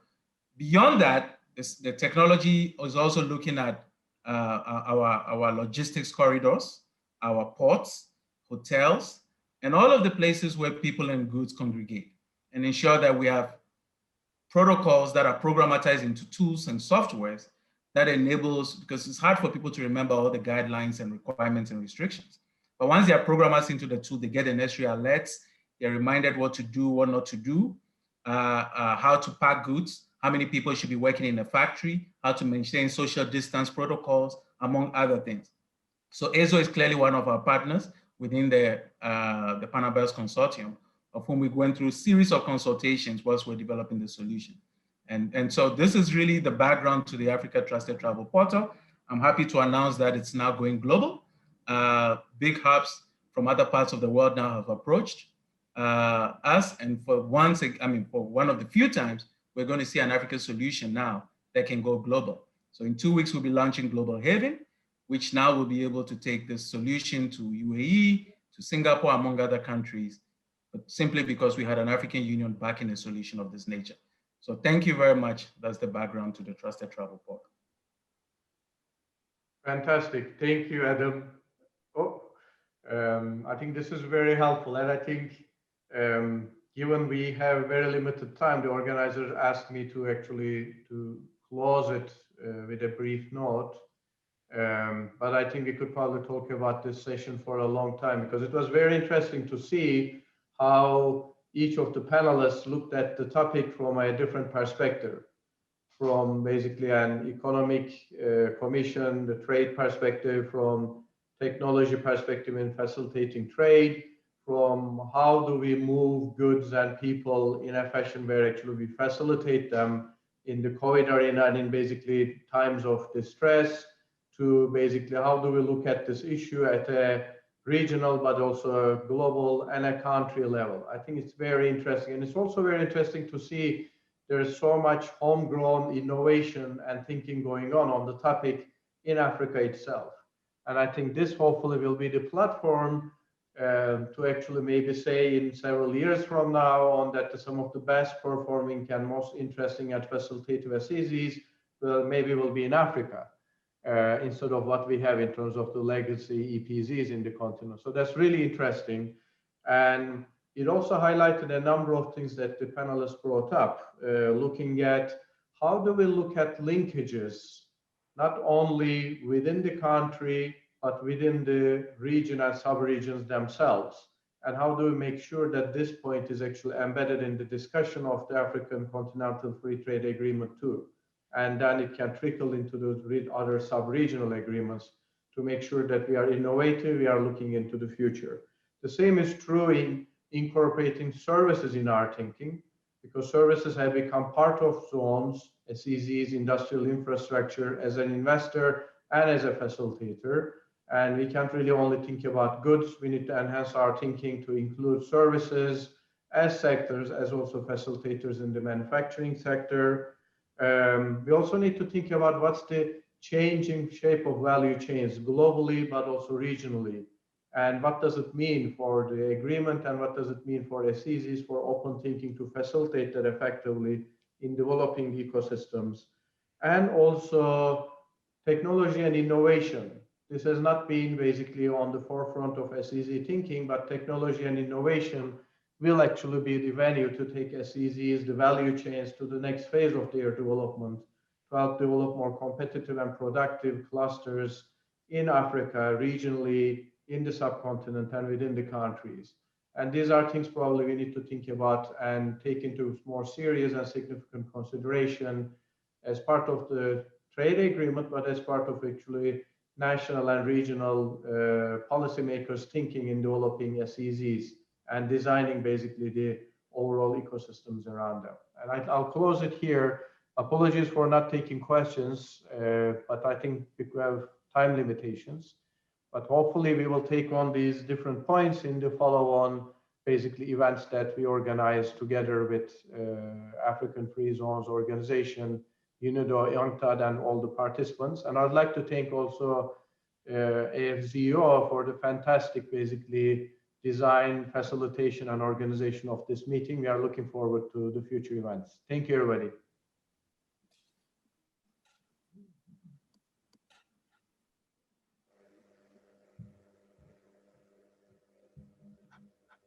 Thank you, Mr. Akinji and the participant. Now let's get the special economic zones on board and get their testimonials and remarks. We're happy to invite the heads of the zones representing southern, northern, eastern, and western regions of Africa. First, I would like to invite Mr. Jafar Mghardi to join us. Mr. Jafar Mghardi, bonjour. Vous êtes Managing Director de la zone Tanger-Med. Et nous vous attendons pour répondre aux questions suivantes. Notre première question, elle concerne le classement qui a été fait récemment par le FDI Intelligence, qui est une filiale du Financial Times, qui a classé la plateforme industrielle Tanger-Med Maroc comme étant la deuxième zone économique spéciale dans le monde. Félicitations. On aimerait connaître quels sont les facteurs de succès qui, à votre avis, ont favorisé cette amélioration de la zone industrielle pour l'année 2020. La vision stratégique de Sa Majesté le Roi Mohammed VI de créer une plateforme portuaire et industrielle dans le détroit de Gibraltar a été décisive pour attirer des opérateurs internationaux et nationaux de gros noms et ainsi renforcer un écosystème industriel et logistique diversifié. Le classement 2020 du Financial Times FDI Intelligence place la plateforme industrielle Tanger-Med comme deuxième zone économique spéciale à travers le monde, principalement grâce à une proposition de valeur en lien avec l'attente des acteurs globaux. D'abord, un positionnement stratégique à l'intersection des flux maritimes majeurs et à proximité des marchés cibles, notamment européens, ainsi qu'une accessibilité à plus de 180 ports et 70 pays, un ensemble intégré d'une offre infrastructurelle de premier plan et d'une réserve foncière importante, une gestion intégrée des différentes zones d'activité par un opérateur unique et un tissu industriel, quelques quinzaines d'années plus tard, solidement implanté. De plus, la plateforme industrielle est adossée au premier complexe portuaire de la région méditerranéenne et du continent africain, développé sur une superficie de 2000 hectares et départagé en 6 zones d'activité. Parfait. Comment vous pensez que cette position a permis actuellement à contribuer au renforcement de l'intégration continentale dans le cadre, ou plutôt le contexte de la ZLECAf? L'expérience de Tanger-Med comme modèle de développement pourrait éventuellement inspirer et soutenir d'autres pays africains à travers la création de dynamiques et de synergies avec les différents acteurs des zones économiques dans le cadre du partage de savoir-faire, des expériences et de la reproduction des bonnes pratiques. À ce titre, Tanger-Med et d'autres partenaires ont pris l'initiative de créer l'Association africaine des zones économiques AEZO en novembre 2015 avec la participation des principales zones économiques africaines et que nous avons graduellement essayé de développer des liens et des relations plus fortes entre les différents opérateurs économiques. Dans le cadre de la coopération avec d'autres zones économiques spéciales africaines, nous explorons aujourd'hui des partenariats avec des pays comme le Nigeria, le Gabon, le Ghana, la Côte d'Ivoire, la Libye et d'autres confrères à travers le continent. Cette nouvelle étape dans la dynamique de développement continental, grâce à cette association, sera, à notre avis, un élément fort de l'attractivité de nouveaux investisseurs internationaux en Afrique. Avant de vous quitter, Monsieur Jaffel, on aimerait quand même que vous nous disiez quel est votre avis sur cette initiative que l'AEZO a conduite et spécialement sur le débat de cet annuel meeting. Cette initiative de l'AEZO et les débats de cet annuel meeting sont un moment important pour le partage d'expériences, pour l'amélioration continue de notre démarche en tant qu'opérateur économique. L'initiative s'inscrit dans une nouvelle ère de développement du continent qui se renforce d'année en année. Les sujets traités sont structurels et fondamentaux, sachant que l'objectif ultime de l'AEZO est de contribuer à une croissance collective de nos pays respectifs via le renforcement des zones économiques spéciales africaines. Ces débats permettent des échanges de haut niveau, et particulièrement dans les circonstances exceptionnelles de l'année 2020, ainsi que le renforcement de liens professionnels, amicaux et culturels. Bonne réussite à cet événement. Merci beaucoup. Du Maroc, nous allons nous diriger actuellement vers le Nigeria, where we're going to welcome Professor Adezugba, who is Managing Director and CEO at Nigeria Export Processing Zones Authority. Mr. Adezugba, are you with us? Yes, thank you. I'm here with you. Thank you for joining us. Yeah. Well, I bring the compliments of all Nigerians to participants, fellow participants, and the Secretariat. And I'm happy to be here specifically to talk about what Nigeria is doing currently. And we take particular attention to the inclusion of Nigeria in this, in utilizing the Special Economic Zone as a strategy for economic development. And we are aware of what is happening right now with the African Continental Trade Agreement. And we are trying as much as possible to improve aspects of how we conduct ourselves in doing business in Nigeria to make us more competitive, realizing that this is how we can actually encourage the inflow of foreign direct investments. Currently, we are managing investment inflows for the free zones in Nigeria, fertilizer companies, and a deep sea port, all amounting to an inflow of more than $20 billion. This to us is a challenging, daunting task, and we hope that within the next 2 to 3 years, some of these investments will come to fruition. This to us is an aspect of showcasing the fact that the free zone concept has come to stay and is going to be part of what the drive of the African Continental Trade Agreement. We are also trying to ensure that some of the challenges that we are facing are being tackled, which we are now tagging the special bill to revamp and much more potent and more positive, so as to be able to attract the much more needed investments to this part of the world. We are also very, very conversant of the need for us to ensure that business is seamless here, and also to ensure that investors have a safe haven in doing business in the free zones in Nigeria. The Special Economic Zone strategy has also had a lot of support from our president, who recently has designated about 6 special economic zones across the country. The next financial year, we intend to start the development of 3 of these zones as partly public zones and with some PPP concepts being part of what we intend to do.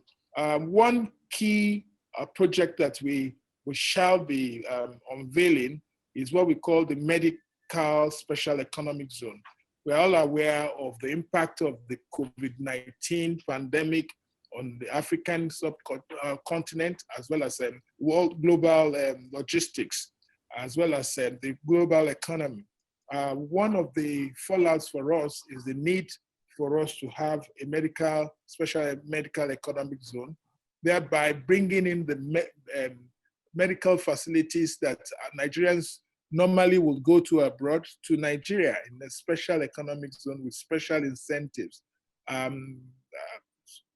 We will be partnering with the private sector and some government sector players. This has generated a lot of interest from the IFC and some other international organizations, and very soon we shall be presenting this to AEZO as well. I'm happy to be here and glad to be part of the discussions that will be taking place. Thank you.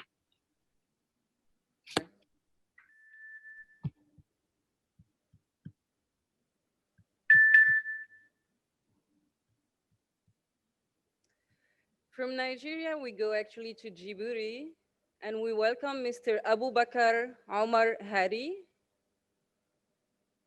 Yes, it's me. Hello, Mr. Abubakar, welcome. Thank you. J'ai quelques questions à vous poser, si vous permettez.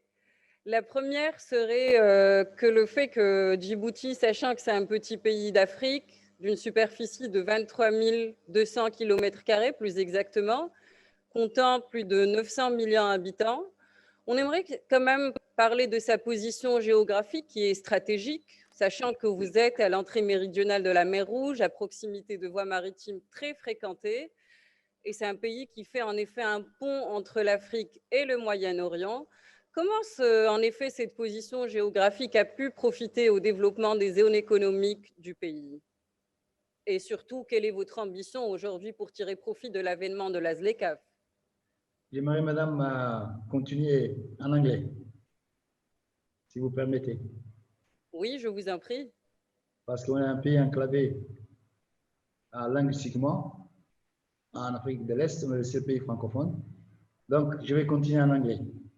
Je vous en prie, monsieur. So, thank you very much. First of all, foremost, I would like to thank the African Economic Zone Organization and the event organizers, Mr. Fuad Brini, which is a good friend of mine, chairman of Tanjim Med Group, and Mr. Mohamedi Tazirifi, also a good friend of mine, president of AEZO, for organizing this wonderful and professional event, which allowed to gather this important number of esteemed participants. I would like also to thank the partners of this event, as well as the African Union Ambassador, His Excellency Albert Mushunga, the African Free Trade Area Secretary, Dr. Francis Magani, and the UNCTAD Senior Director, Mr. Richard Bolwinch.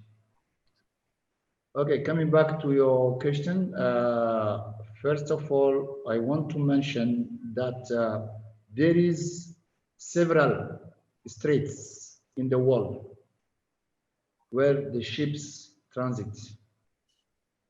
No need to mention that 80% of the world trade is through the shipping. I will mention first the Strait of Malacca, which is located on the Natuna Sea between Singapore and Indian Ocean, and Singapore and Malaysia, connecting the Indian Ocean and Natun Sea. Then we come to Hormuz between Iran and Oman, connecting Persian and Arabian Gulf to the Indian Ocean. Then you come to Djibouti, Bab el-Mandeb, connecting Indian Ocean to the Red Sea. Sorry, I started from the east. Then you come to the Suez Canal, connecting the Red Sea to the Atlantic Ocean. Then you have Gibraltar, Morocco. Shall I say Spain or UK, the other side in the European continent, connecting Atlantic Ocean to the Mediterranean Sea. Then you go to Panama Canal, connecting the Pacific to the Atlantic.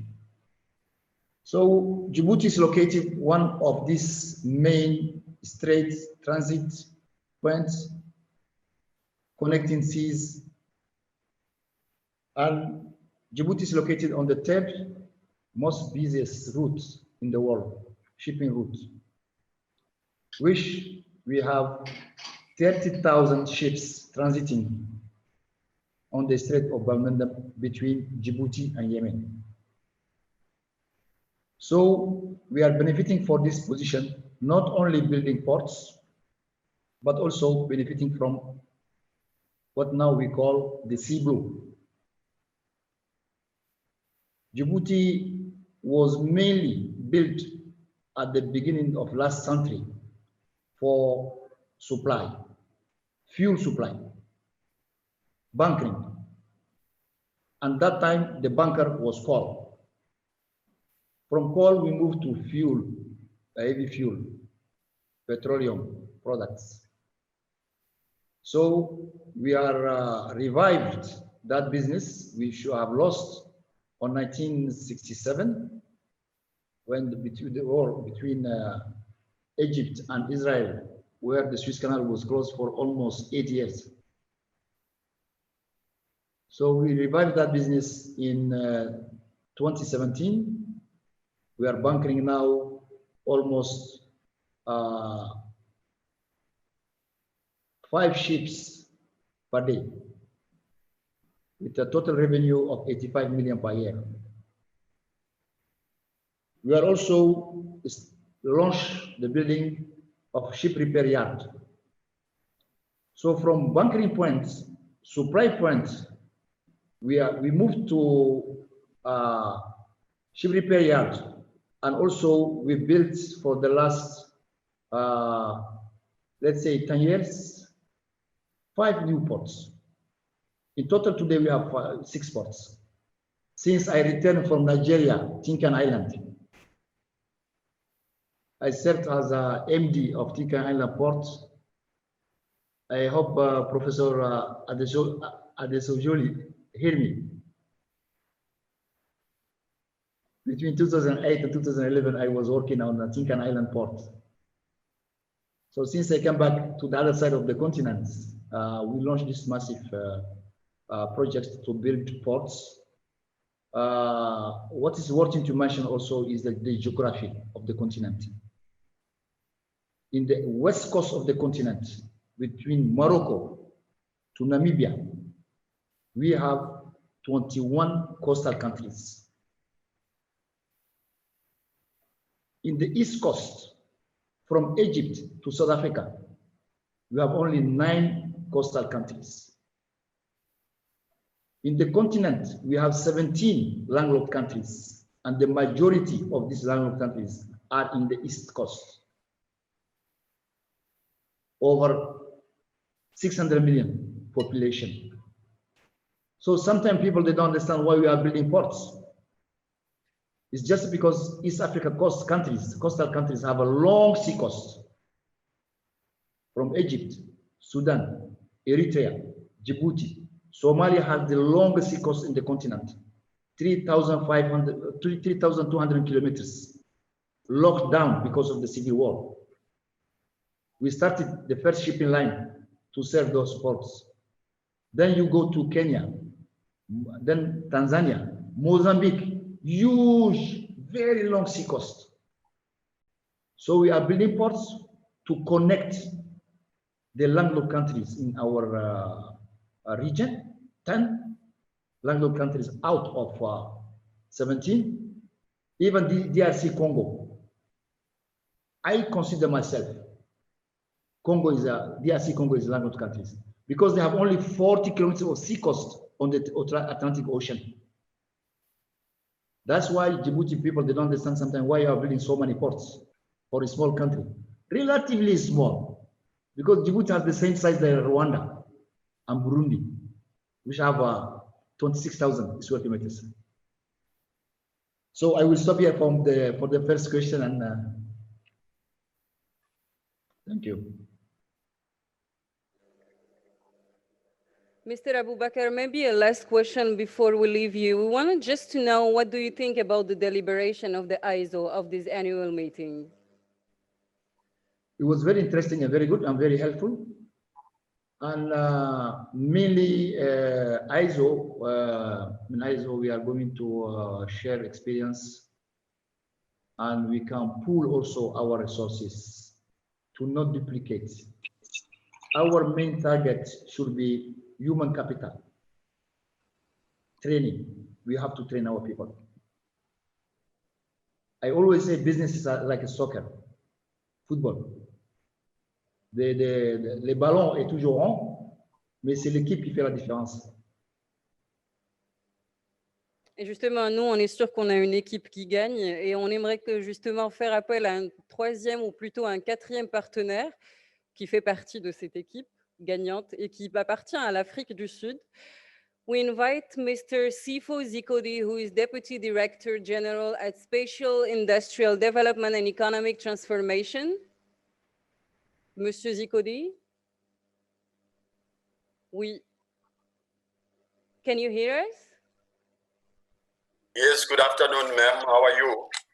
I'm good. Thank you for joining us. I have a little question for you to begin with. Actually, the Industrial Development Corporation of South Africa, which is the IDC, is a national development finance whose primary objectives are to contribute to the generation of balanced, sustainable economic growth and promotion entrepreneurship and also competitive industrial capacities. What is your role in supporting SEZ initiative? And in your opinion, how the AfCFTA would accelerate Africa industrialization and also cross-border value chains development? No, thanks very much. Greetings to the panelists and the participants. We are very happy to be here as well. Obviously, the IDC, Industrial Development Corporation, is a corporation of government to support industrial development in South Africa in general. But its role also is to promote the very same industrial development within the SEZ that we run. So the role of the SEZ unit within the Department of Trade, Industry and Competition obviously is to deal with the issues of policy development, and then the issues of legislation development, and then the development of programs and incentives for the special economic zones. As you know, we have a suite of incentives to attract local and foreign direct investment. But from our side, really, the main attraction that we provide is to provide the top-class infrastructure in our special economic zones. The other incentives, like the tax incentives, the VAT or sales tax, as other countries call it, and all those things are just an add-on. But really, what we promise people is that we're going to give you a top-class infrastructure, a reasonable high-quality logistics infrastructure for your exports and local sales. So that's the role. Obviously, the IDC, the Industrial Development Corporation, support through funding and financing the companies that comes into our special economic zones, and also those companies that are outside of the special economic zones, even in the neighboring countries in our continent of Africa. So that's the distinction between the role of the Industrial Development Corporation and then the Special Economic Zones Unit within the Department of Trade, Industry and Competition. We have special economic zones that are in the borders between South Africa and the neighboring countries. If I can make an example of two of these special economic zones, a special economic zone between South Africa and Zimbabwe in Musina at Makado. And then we have another one at the border with Mozambique. For us, really, the special economic zones are a tool, you know, to enhance regional integration in terms of cross-border manufacturing, and also cross-border trade. So, for instance, the special economic zone that is between us and Zimbabwe is a high energy metallurgical cluster special economic zone. So this special economic zone is going to process, is a new one, is still being developed, but it's going to process, you know, all the metals that are in that region, including the region of in Zimbabwe. So ferrochrome, manganese, chromium, and all those raw materials, they are going to be processed there. But we are not going to source only the raw materials from Zimbabwe. What we are discussing with the government of Zimbabwe now is that some of the processing of the raw materials will happen in Zimbabwe across the border, and then those products will then be shipped into South Africa, into our special economy zone for further processing. That region from the South African side is very dry. It doesn't have a lot of rain. So we are also discussing with Zimbabwe in terms of utilizing some of their water from their side, more especially in the river that divides South Africa and Zimbabwe, to be used in this high energy metallurgical cluster. So really, this special economic zone has created this program where both countries now, they are not just talking, but on the ground, they are working in terms of developing the industries and promoting trade. Between us and Mozambique, we have a special economic zone that is focusing on agro-processing. Again, a fairly new special economic zone, but the discussions are ongoing between the two countries in terms of how we are going to feed these special economic zones with the products that come from both countries.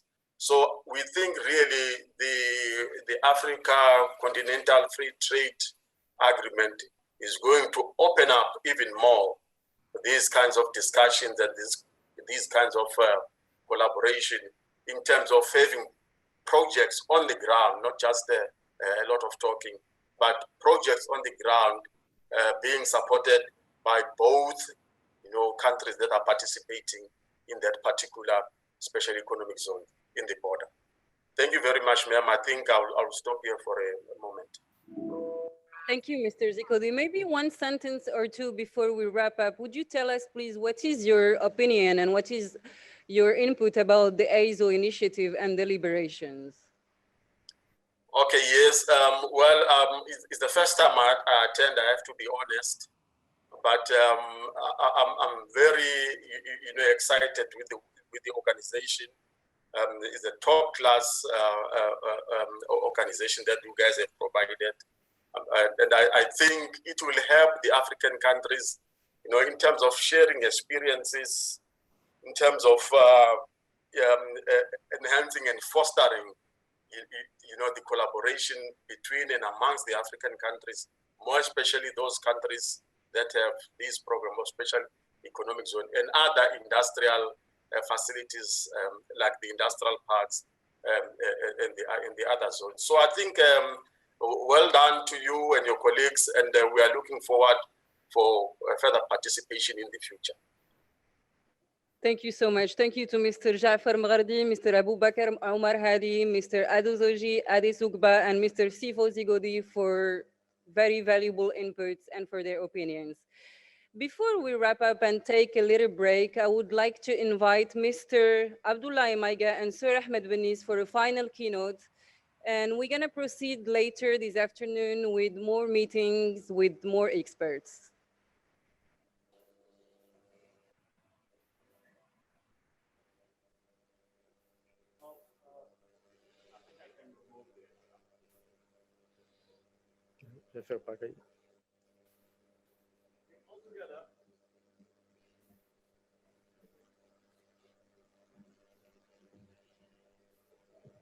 All right. So I had some mic issues, but I think now it's fine. think altogether we could already celebrate this fifth annual meeting. This year edition was definitely a special one. I would like to thank all the speakers and our guest of honors, of course, for their contribution. The CFTA agreements will definitely support the establishment and the operation of the special economic zones across the continent for the purpose of accelerating its development. And the SEZ itself can also accordingly be viewed as part of this strategic instrument to accelerate Africa's industrializations, creating jobs, supporting economic diversifications that will embrace everyone, the private sector, the public sector, women, youth, and many more. There are, moreover, some fundamentals that must be taken into consideration in order to ensure a greater profitability of success in building the SEZ linkage with the local economy and the implementation of innovative strategy supporting the implementation of the Continental Free Trade Agreement. And let me just summarize it in three major fundamentals.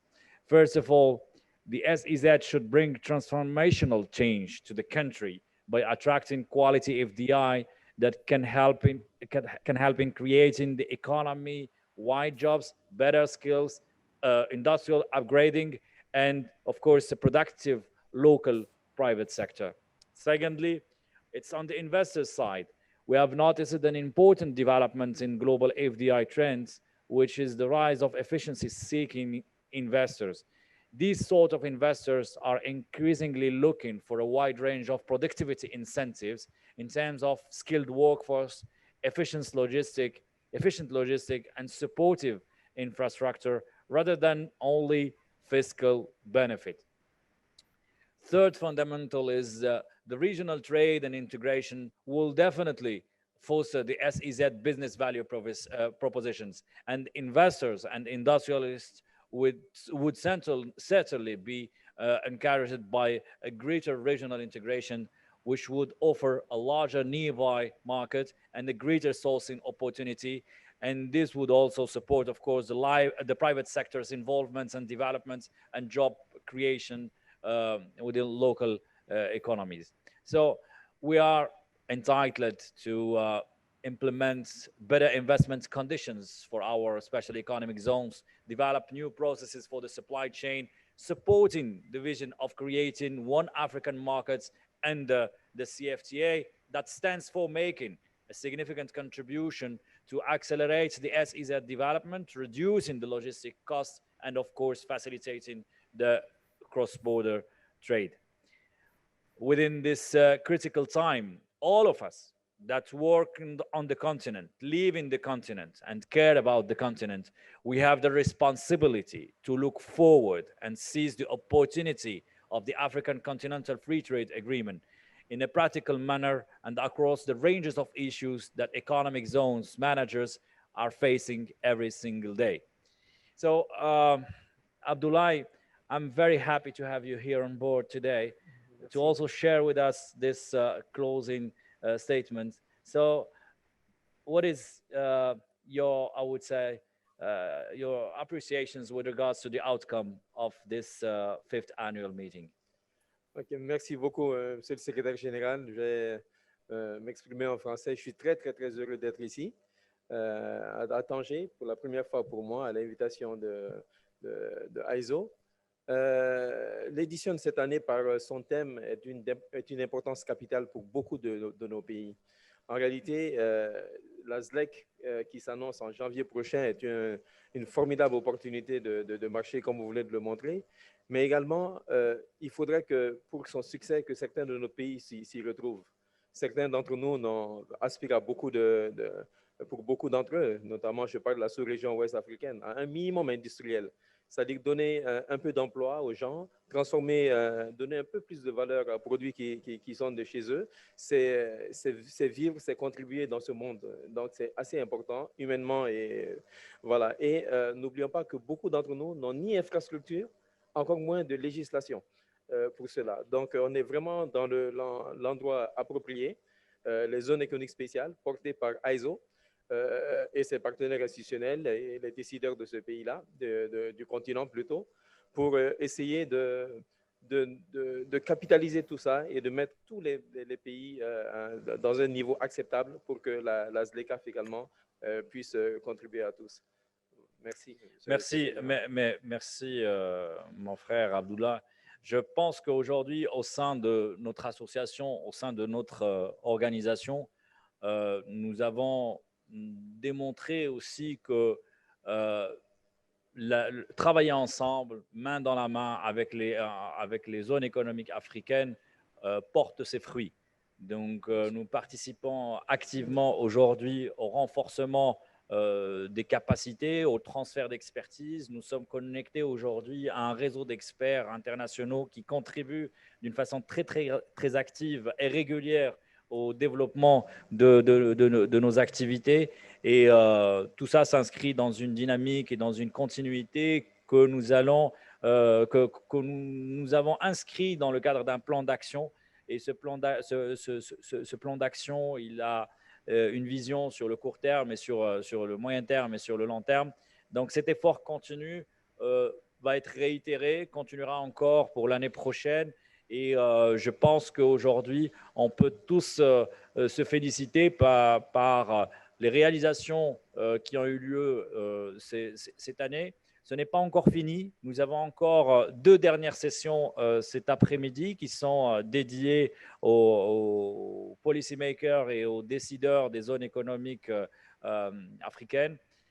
Donc, je les invite à nous rejoindre dans, moins d'1 heure, donc pour qu'ils puissent aussi rejoindre le Meet the Experts Session. Et nous avons 2 grands experts cet après-midi de l'UNCTAD et un expert de EA-Trade Group.